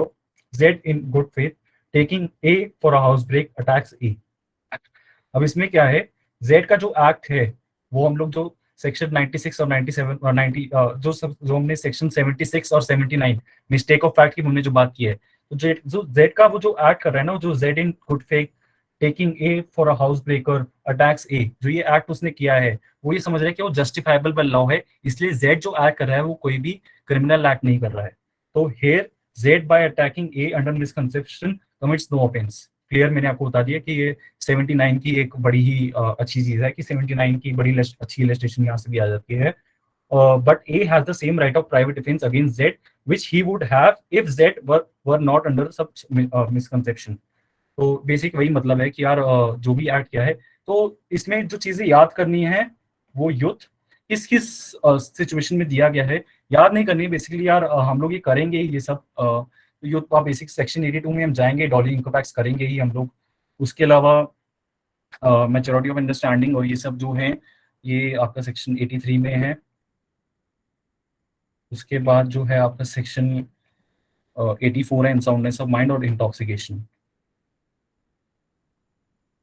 इन सब सेक्शंस के बारे में बात करता है। जहाँ पे जनरल एक्सेप्शंस लग जाती हैं तो ऑफेंस नहीं होता, बट हमारे पास उतना ही प्राइवेट डिफेंस है जितना वो ऑफेंस को कमिट कर, अगर हम मानते हैं कि ऑफेंस कर रहे हैं उतना ही प्राइवेट डिफेंस होगा हमारे अगेंस्ट, हमारे पास उतना ही प्राइवेट डिफेंस होगा। तो एक पागल बंदे और एक अनसाउंड माइंड बंदे के अगेंस्ट और एक सेन माइंड के अगेंस्ट हमारे पास same right of private defence है। अब प्राइवेट डिफेंस की सबसे बड़ी जो लिमिटेशंस आती हैं, अगर आपने 97 भी देखा होगा तो उसमें लिखा हुआ है subject to the restrictions contained in section 99। ये तो मेरा पता नहीं क्यों नहीं चल रहा। तो 99 में हमारे जो है लिमिटेशंस ऑफ प्राइवेट डिफेंस दी गई हैं। ये लिमिटेशंस जो है ना वो हमारी उन्हीं पर्पसेस से आती हैं, उन्हीं पर्पसेस के थ्रू हम अपनी लिमिटेशन देखते हैं। सबसे जो पहली लिमिटेशन है वो जो हमारे पास जो प्राइवेट डिफेंस है ना वो भी किसी भी पब्लिक अथॉरिटी, पब्लिक सर्वेंट के अगेंस्ट नहीं है। आपको कोई पुलिस वाला अरेस्ट करने आया तो आप ये नहीं कर सकते उस अरेस्ट से बचने के लिए आप अपना प्राइवेट डिफेंस एक्सरसाइज करने लग जाए, क्योंकि मैंने जैसे बताया है ना कि पुलिस की जो ड्यूटी है वही उस ड्यूटी को करने आया है, वो एक गुड पर्पसेस से आया है, वो अपनी पब्लिक ड्यूटी करने के लिए आया है। उसके अगेंस्ट आपको प्राइवेट डिफेंस नहीं दिया गया है। तो एक बार मैं पढ़ भी देता हूँ। There is no right of private defence against an act which does not reasonably cause the apprehension of death और ग्रीवियस हर्ट। अच्छा, इसमें एक एक्सेप्शन होती है। सपोजिंगली जो पुलिस वाला या पब्लिक सर्वेंट जो भी एक्ट कर रहा है वो एक्ट मेरे को एक रीजनेबल एप्रीहेंशन ऑफ डेथ या फिर ग्रीवियस हर्ट की देता है। ग्रीवियस हर्ट सेक्शन 320 में डिफाइंड, 320 आई गेस 320 में डिफाइंड है। हम ग्रीवियस हर्ट को भी एक बार करेंगे तो मैं बताऊंगा कि ग्रीवियस हर्ट में क्या क्या चीजें इंक्लूड होती हैं। एक चीज जो बहुत क्लियरली याद रखना कि डिसलोकेशन ऑफ टूथ, आपका दांत तोड़ना ग्रीवियस हर्ट है। ये आ चुका है क्वेश्चन, मुझे नहीं पता क्यों इनको इतना प्यार है इस चीज से, पर ये क्वेश्चन आज का, तो ये चीज को आप ग्रीवियस हर्ट में याद रखने का। तो अगर आपको रीजनेबल एप्रीहेंशन नहीं होती डेथ और ग्रीवियस हर्ट की, तो आप पुलिस वाले के अगेंस्ट या कोई भी पब्लिक सर्वेंट जो अपनी एक्ट कर रहा है इन good faith under colour of his office, तो आप उसके अगेंस्ट एक्ट नहीं कर सकते, भले ही इसमें सबसे अच्छी लाइन देखिए, may not be strictly justified by law. तो मेरा लास्ट पॉइंट, अच्छा मैं उसी पे हूँ शायद अभी मैं, तो मैं इसी पॉइंट पे हूँ कि यार किसी ने शायद लास्ट पॉइंट मैंने यही कवर किया, ग्रीवियस हर्ट का मैंने कवर किया कि यार हम लोग करेंगे भी आगे। बाकी डिसलोकेशन ऑफ टूथ का मैंने बता दिया था पहले भी कि वो दैट विल बी इंक्लूडिंग किसी का दांत तोड़ना विल बी। जब ग्रीवियस हर्ट को यार हम लोग करेंगे, सेक्शन 320 में है मोस्ट प्रोबेबली, हम लोग आगे करेंगे। तो ग्रीवियस हर्ट में ना काफी एक बार क्वेश्चन आ चुका है डिसलोकेशन ऑफ टूथ से रिलेटेड। उसमें ये बेसिकली यही है कि यार ग्रीवियस हर्ट जब डिफाइंड है ना, तो उसमें कुछ कंडीशंस हैं कि ये चीजें ग्रीवियस हर्ट होंगी। उसमें जो एक सबसे अच्छी कंडीशन, जो सबसे पेक्यूलियर कंडीशन है, सबसे अजीब कंडीशन जो मुझे भी एक बार जब पढ़ी थी तो मुझे लगा, उसमें वो किसी का दांत तोड़ना है। किसी को अगर आप मारते हो और उसका दांत टूट जाता है तो आप ग्रीवियस हर्ट के लिए कमिटेबल होगे। नहीं तो नॉर्मल आपको किसी को आपने नॉर्मली मारा, थप्पड़ वप्पड़ मारा, तो आप simple hurt, there are two kind, simple hurt, grievous hurt. Grievous hurt की क्रिमिनल लायबिलिटी ज्यादा होती है, उसकी पनिशमेंट ज्यादा होती है। तो आप ये चीज को अपने माइंड में रखिएगा, dislocation of truth is grievous hurt. ये मैं आपको 3-4 बार रिपीट कर चुका हूँ क्योंकि आया हुआ है इस क्वेश्चन, और आ गया इस बार तो और भी अच्छी बात है। तो 99 में बेसिकली यही है। अगर आप इसमें जो एक्सप्लेनेशन हैं, जो 99 की अगर आप एक्सप्लेनेशन 1 और एक्सप्लेनेशन 2 देखेंगे, ये जो हमने पहले पढ़ा ना कि पब्लिक सर्वेंट के अगेंस्ट कोई प्राइवेट डिफेंस नहीं होगा, इसकी 3 एक्सेप्शन हो गई। ठीक है, इसकी पहली एक्सेप्शन ये हो गई कि अगर मेरे को रीजनेबल एप्रीहेंशन ऑफ डेथ या ग्रीवियस हर्ट है, तो मैं पब्लिक सर्वेंट के अगेंस्ट प्राइवेट डिफेंस एक्सरसाइज कर सकता हूँ। नहीं तो मेरे पास जनरली अलाउड नहीं है। जनरली मेरे पास कोई प्राइवेट डिफेंस अलाउड नहीं है पब्लिक सर्वेंट के अगेंस्ट। बट अगर मेरे को रीजनेबल एप्रीहेंशन ऑफ डेथ या ग्रीवियस हर्ट है, तो मैं अपना प्राइवेट डिफेंस एक्सरसाइज कर सकता हूँ। दूसरी कंडीशन, जो दूसरी और तीसरी कंडीशन बेसिकली सेम ही है। इस चीज में जब मेरे को जब मैं मेरे पास प्राइवेट डिफेंस का एक्सरसाइज करने का राइट जाता है, वो उसी कंडीशन में जाएगा जहां मेरे को लगेगा कि यार ये जो बंदा है ये पब्लिक सर्वेंट है। अगर सपोजिंगली मुझे लगता है कि वो बंदा आया जो मेरे पास है गुड फेथ में, with due care and caution, में सोचता हूँ कि यार ये पब्लिक सर्वेंट नहीं है, तो मैं उसके अगेंस्ट प्राइवेट डिफेंस एक्सरसाइज कर सकता हूँ। मुझे कोर्ट को ये जस्टिफाई करना पड़ेगा। जो आपके जनरल एक्सेप्शंस हैं, नॉर्मली बर्डन ऑफ प्रूफ जो होता है वो प्रोसिक्यूशन के ऊपर होता है। बट जब आप प्राइवेट डिफेंस या फिर जनरल एक्सेप्शंस के ऊपर जाते हैं, तो जनरल एक्सेप्शन का जो प्रूफ करने की ड्यूटी होती है वो अक्यूज के ऊपर आ जाती है। तो एज एन अक्यूज मेरे को ये बात प्रूव करनी पड़ेगी कोर्ट में कि यार मुझे लगा ही नहीं था कि ये पुलिस वाला है, मुझे लगा ही नहीं। जनरल एक्सेप्शन 1 कहती है कि मुझे लगा ही नहीं था ये पुलिस वाला है, या जनरल एक्सेप्शन 2 कहती है मुझे लगा ही नहीं था कि यार ये पुलिस वाली ये पब्लिक सर्वेंट की ड्यूटी में काम कर रहा है या पब्लिक ऑर्डर पे काम कर रहा है, मुझे ये चीज लगी ही नहीं थी। तो बेसिकली यही एक्सेप्शंस दी गई हैं। एक तो ये कि रीजनेबल डेथ और रीजनेबल डेथ या रीजनेबल एप्रीहेंशन ऑफ डेथ और ग्रीवियस हर्ट मेरे को उस टाइम पे होगी, तो मैं प्राइवेट डिफेंस एक्सरसाइज करूंगा। दूसरी, मेरे को लगा कि यार ये तो पुलिस वाला ही नहीं है, वो बंदा ने आके मेरे को कोई आइडेंटिटी नहीं दी। इसमें आइडेंटिटी की भी बात है, अगर आप देखेंगे तो जब हम एक्सेप्शन 1 पढ़ते हैं कि डायरेक्शंस की बात है, अथॉरिटी, डायरेक्शन, इन सब की बात है, और मुझे लगता है कि यार उसकी कोई अथॉरिटी नहीं है, उसके पास कुछ है नहीं। वो बंदा जो मेरे को पकड़ने आया है उसके पास कुछ नहीं है। मेरे को लगता है यार ये पुलिस वाला ही नहीं है। वो बेसिकली अपने आप जब अरेस्ट को पढ़ेंगे तो उसमें देखेंगे अरेस्ट की कुछ कंडीशंस होती हैं, वो उस कंडीशंस को वो फुलफिल नहीं कर रहा है। और मुझे लगता है कि ये पुलिस वाला नहीं है, कोई मेरे को किडनैप करने आया है ये बोलने के लिए। Kidnap will be wrong word, abduction will be correct. Abduct करने आया है ये मुझे, ये अपनी आइडेंटिटी बना के कि ये पुलिस वाला है, तो उस टाइम पे मैं प्राइवेट डिफेंस एक्सरसाइज कर सकता हूँ। उसके अलावा प्राइवेट डिफेंस की जो दूसरी लिमिटेशन होती है, तो पहली तो हमने ये कर ली, not available against public servants.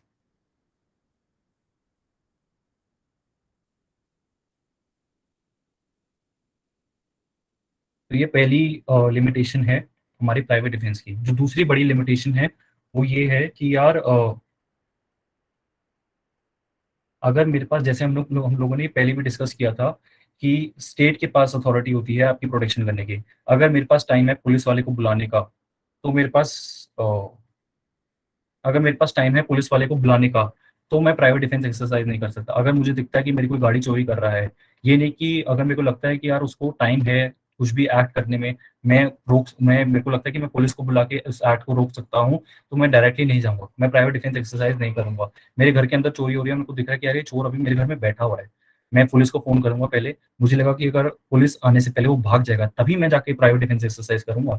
मैं पहले पुलिस की वेट करूंगा कि यार पुलिस आ रही है नहीं आ रही है। ये बात अपने माइंड में क्लियर रखिएगा कि अगर आपके पास टाइम है कि आप पुलिस वाले को बुला सकते हैं, तो आप प्राइवेट डिफेंस खुद एक्सरसाइज नहीं करेंगे। इसलिए मैंने जो अपने पर्पसेस बताए थे उसमें मैंने सबसे पहली चीज ये क्लियर कर दी थी कि जब फेलियर ऑफ स्टेट होगी to perform its primary duty, तभी आपके पास प्राइवेट डिफेंस आएगा। तो अगर आपके पास, आपको जैसे कई केसेस में ऐसे होता है कि यार चोर को पकड़ लिया लोगों ने, उसके बाद उसको मारना शुरू कर देते हैं रादर देन पुलिस को बुलाना, which is an illegal act. हम लोग इसको जो तीसरी कंडीशन है उसमें भी देखेंगे कि यार ये कैसे इलीगल एक्ट हो जाता है। तो हमने सेकंड ये कर लिया, time to recourse, time to have recourse to public authorities. Lynching बिल्कुल इलीगल है। मैं इसमें यार कोई मतलब कोई जस्टिफिकेशन ही नहीं है इस चीज़ की।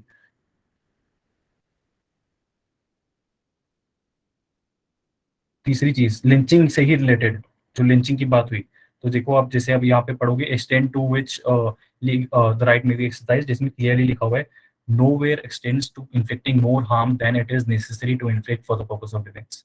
आपको थप्पड़ मारा गया तो आप वापसी में ये नहीं कि चक्कू मार दो। आपको जैसे पुलिस, जैसे लिंचिंग की किसी ने बात की, अब आपको दिख गया कि यार आपके पास आपने उस बंदे को अपने रिकोर्स में ले लिया, आपने उसको पकड़ लिया, आप लिंचिंग करके उसको मर्डर नहीं कर सकते। ये बात बहुत क्लियरली समझिए। लिंचिंग या मॉब लिंचिंग किसी भी तरीके से लीगल नहीं है। उसकी कोई जस्टिफिकेशन प्राइवेट डिफेंस नहीं देता है। प्राइवेट डिफेंस की proportional force to be use, बिल्कुल ठीक सेंटेंस यूज किया कि प्रोपोर्शनल फोर्स ही यूज की जाएगी। अ, हम लोग इसको जब मैंने जैसे ये बात की थी कि गुड फोर्स या नेसेसरी फोर्स, इसी इसी जिक्र में मैंने बात की गई थी कि यार आपके पास उतनी ही फोर्स यूज कर सकते हैं जितनी आप उस पर्पस के लिए रिक्वायर्ड है। आप ये नहीं कर सकते, जैसे मैंने एग्जाम्पल थप्पड़ वाला एग्जाम्पल मेरे को लगता है इसमें बेस्ट है। तो ये तीन कंडीशंस हैं बेसिकली।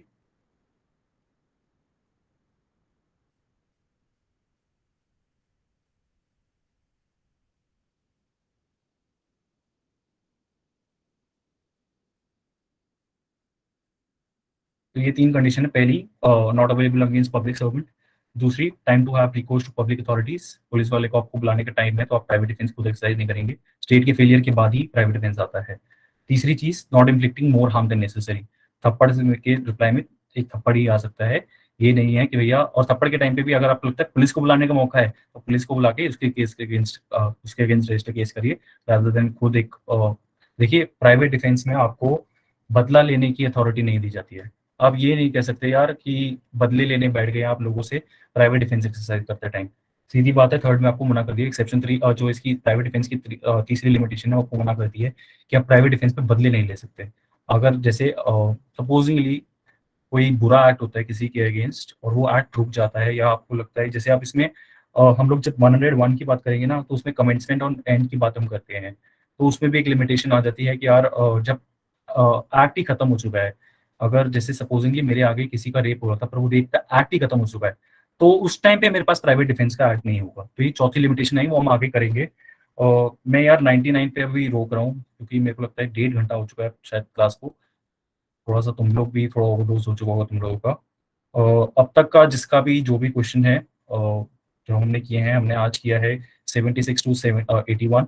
उसके अलावा 96 से हमने 99 कर लिया है। 100 से कल हम शुरू करेंगे, सेक्शन 100 से हम कल शुरू करेंगे। 100 से 106 तक जाएंगे। उसके बाद जो जनरल एक्सेप्शंस बाकी हैं उसको कवर कर लेंगे एक बारी। और एक मिनट रुकना। A intending to murder Z by poison purchases poison, mixes the food which remains in his keeping।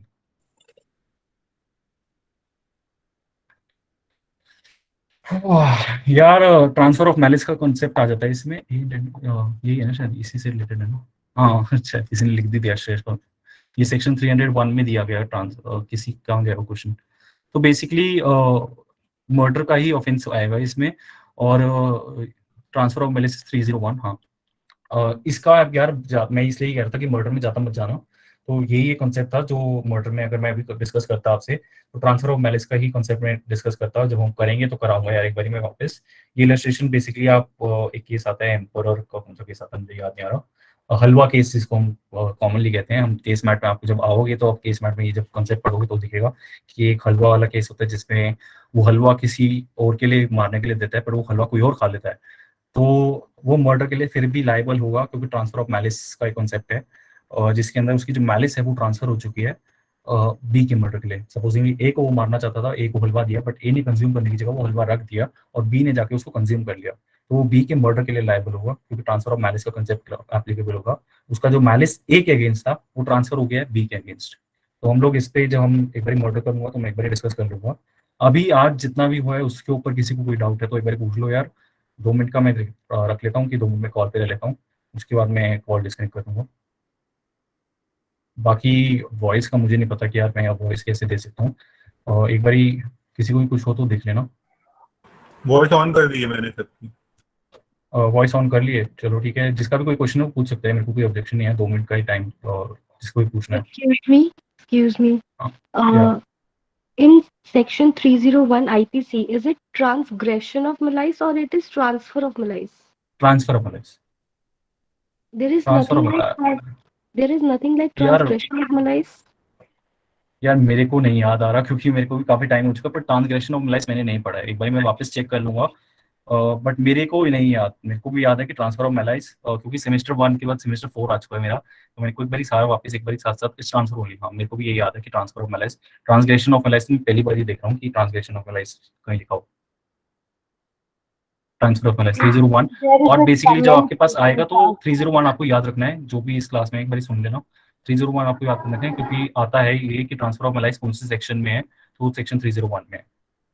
Okay, thank you. Ishan जी, आप शुरू में पढ़ाए कि कॉग्निजेबल और एक कॉग्निजेंस होता है क्या? एक क्वेश्चन पूछ दिया था व्हाट इज कॉग्निजेंस, मैंने यार उसको कॉग्निजेंस, कॉग्निजेबल बोल के गलत कर दिया जी। नहीं नहीं, देखिए जब आप सीआरपीसी के कॉन्सेप्ट में जा रहे हैं, वैसे कॉग्निजेंस लेना अलग होता है, कॉग्निजेबल ऑफेंसेस अलग होते हैं। मजिस्ट्रेट बेसिकली एक ऑफेंस की कॉग्निजेंस लेता है, उसके बाद उसके ऊपर काम करना शुरू होता है, केस की कॉग्निजेंस लेना बोलते हैं। कि पुलिस जब हम बोलते हैं कि पुलिस रिपोर्ट आती है, वो पुलिस रिपोर्ट, रिकॉर्डिंग ऑफ कर दीजिए प्लीज, हाँ कर दीजिएगा। तो जो पुलिस रिपोर्ट जब जाती है, जैसे हम जिसको जिसको कॉमनली चार्जशीट बोला जाता है, चार्जशीट वैसे गलत वर्ड है, उस चार्जशीट की जब मजिस्ट्रेट कॉग्निजेंस लेते हैं ना, तो वहां से वर्ड आता है कॉग्निजेंस। कॉग्निजेबल ऑफेंस और नॉन कॉग्निजेबल ऑफेंस बिल्कुल अलग है। कॉग्निजेंस इज नॉलेज, हाँ बेसिकली जब उसने मजिस्ट्रेट ने उसकी नॉलेज ली, वही कॉग्निजेंस आ गया। तो okay sir, cognizable thank you. Offence basically यही है, जो मैंने क्लियर कर दिया कि यार अरेस्ट विदाउट वारंट हो जाता है, एफआईआर उस केसेस में रजिस्टर्ड होती है। और बाकी किसी का क्वेश्चन? थैंक यू, मैं यार अब, बहुत अच्छा पढ़ाया हम सबको। थैंक यू यार, मेरा भी पहली क्लास है, तो किसी का कुछ कुछ क्लियर ना हुआ हो एक बार पूछ लेना, क्योंकि मेरा भी यार, मैंने कभी किसी को पढ़ाया तो है नहीं, बट मेरे को बाई चांस सुदीप ने बोला कि आईपीसी का कोई टीचर नहीं मिल रहा है, तो मैंने कहा आईपीसी इंटरेस्टिंग सब्जेक्ट है, मैं इसको ले सकता हूँ। बाकी मैं आपको एक चीज, sorry to interrupt you sir, आप बोलिए। कंटिन्यू करिए। मैं आपको एक चीज़ क्लियर करना चाहूँगा कि यार आईपीसी और जब आप ऐसे सब्जेक्ट्स पढ़ते हैं, क्योंकि ये आपके लिए नया है, और आईपीसी बहुत मज़ा आता है पढ़ने में, मेरे को फ्रैंकली बहुत मज़ा आया था। तो हम लोग इंट्रेंस के टाइम पे ही ना काफ़ी इन डेप्थ जाने की कोशिश कर लेते हैं, और काफ़ी खुद से केस स्टडीज बनाने लग जाते हैं। उस चीज़ों में मत फंसिएगा यार, वो चीज़ें मत करिए अभी। आप लोग सिर्फ बेरैक पे रहिए, आप लोग अपनी साइड से चीज़ों को बेरैक के बाहर मत समझने की कोशिश करनिएगा, क्योंकि बैराक में ही आपकी चीज रहेगी। आपके जो क्वेश्चंस आएंगे वो बैराक से ही आएंगे, क्योंकि आईपीसी के कई बार क्वेश्चंस कई लोग इसलिए गलत कर देते हैं, क्योंकि वो अपने आप को थोड़ा लॉयर समझने लग जाते हैं कि यार हम लॉ स्टूडेंट हैं, थोड़ा अंदर घुसने की कोशिश कर देते हैं। अंदर अभी मत घुसना यार। मर्डर पे भी मैं आपको बहुत क्लियरली बता रहा हूँ, क्योंकि मर्डर जब आप पढ़ोगे अभी, अपनी जब बेसिक रीडिंग लोगे, तो आपको लगेगा कि यार इसमें तो काफी चीजें घुस सकते हैं। तो लोग कोशिश करना शुरू कर देते हैं कि अपनी साइड से थोड़ा सा गूगल पे करने की कोशिश कर देते हैं, या किसी की वीडियोस चलाने बैठ जाते हैं। तो अभी मत जाइएगा, आपकी जब फैकल्टी में आएंगे सेमेस्टर में, आपको अच्छे से तरह पढ़ाया जाएगा, अच्छे से केसेस पढ़ाए जाएंगे उसके ऊपर, तभी आपके लिए बेटर रहेगा। अभी आप लोग आईपीसी की बैराक पे ही रहेंगे, अब हो सकते हैं। सर सेक्शन हम लोग किस लेवल तक हैंडल करें? क्या पहले एक एक करके बोल रहे हो यार, और सर सेक्शन 99 आप जो सेक्शन 99 आप बता रहे थे सर, जिसमें आपने बताया था सेकंड पब्लिक अथॉरिटीज वाला था, वो पॉइंट एक बार क्लियर कर दीजिए, वो मुझे क्लियर नहीं हुआ। तो यार प्राइवेट डिफेंस जो बेसिकली है हमारा, वो किसी भी पब्लिक अथॉरिटी के एक्शन के अगेंस्ट नहीं अवेलेबल होगा। अगर मेरे को पुलिस वाला अरेस्ट करने आ रहा है, तो मैं उसके अगेंस्ट प्राइवेट डिफेंस एक्सरसाइज नहीं कर सकता, अनटिल एंड अनलेस कि मेरे को एक रीजनेबल एप्रीहेंशन ऑफ डेथ हो, या फिर reasonable apprehension of grievous hurt हो। इन दो कंडीशंस में मेरे पास एक प्राइवेट डिफेंस एक्सरसाइज करने का राइट आता है। इसके अलावा मेरे पास प्राइवेट डिफेंस, मेरे को अरेस्ट करने आया तो आई कैन नॉट से लाइक यार मैं तेरे को मारना शुरू कर दूं पुलिस वाले को, कि मेरे को अरेस्ट करने आ गया वो एक पब्लिक एक्ट कर रहा है। इसलिए मैंने जब सोशल पर्पसेस लिखवाए थे कि यार प्राइवेट डिफेंस के पर्पसेस कहाँ हैं,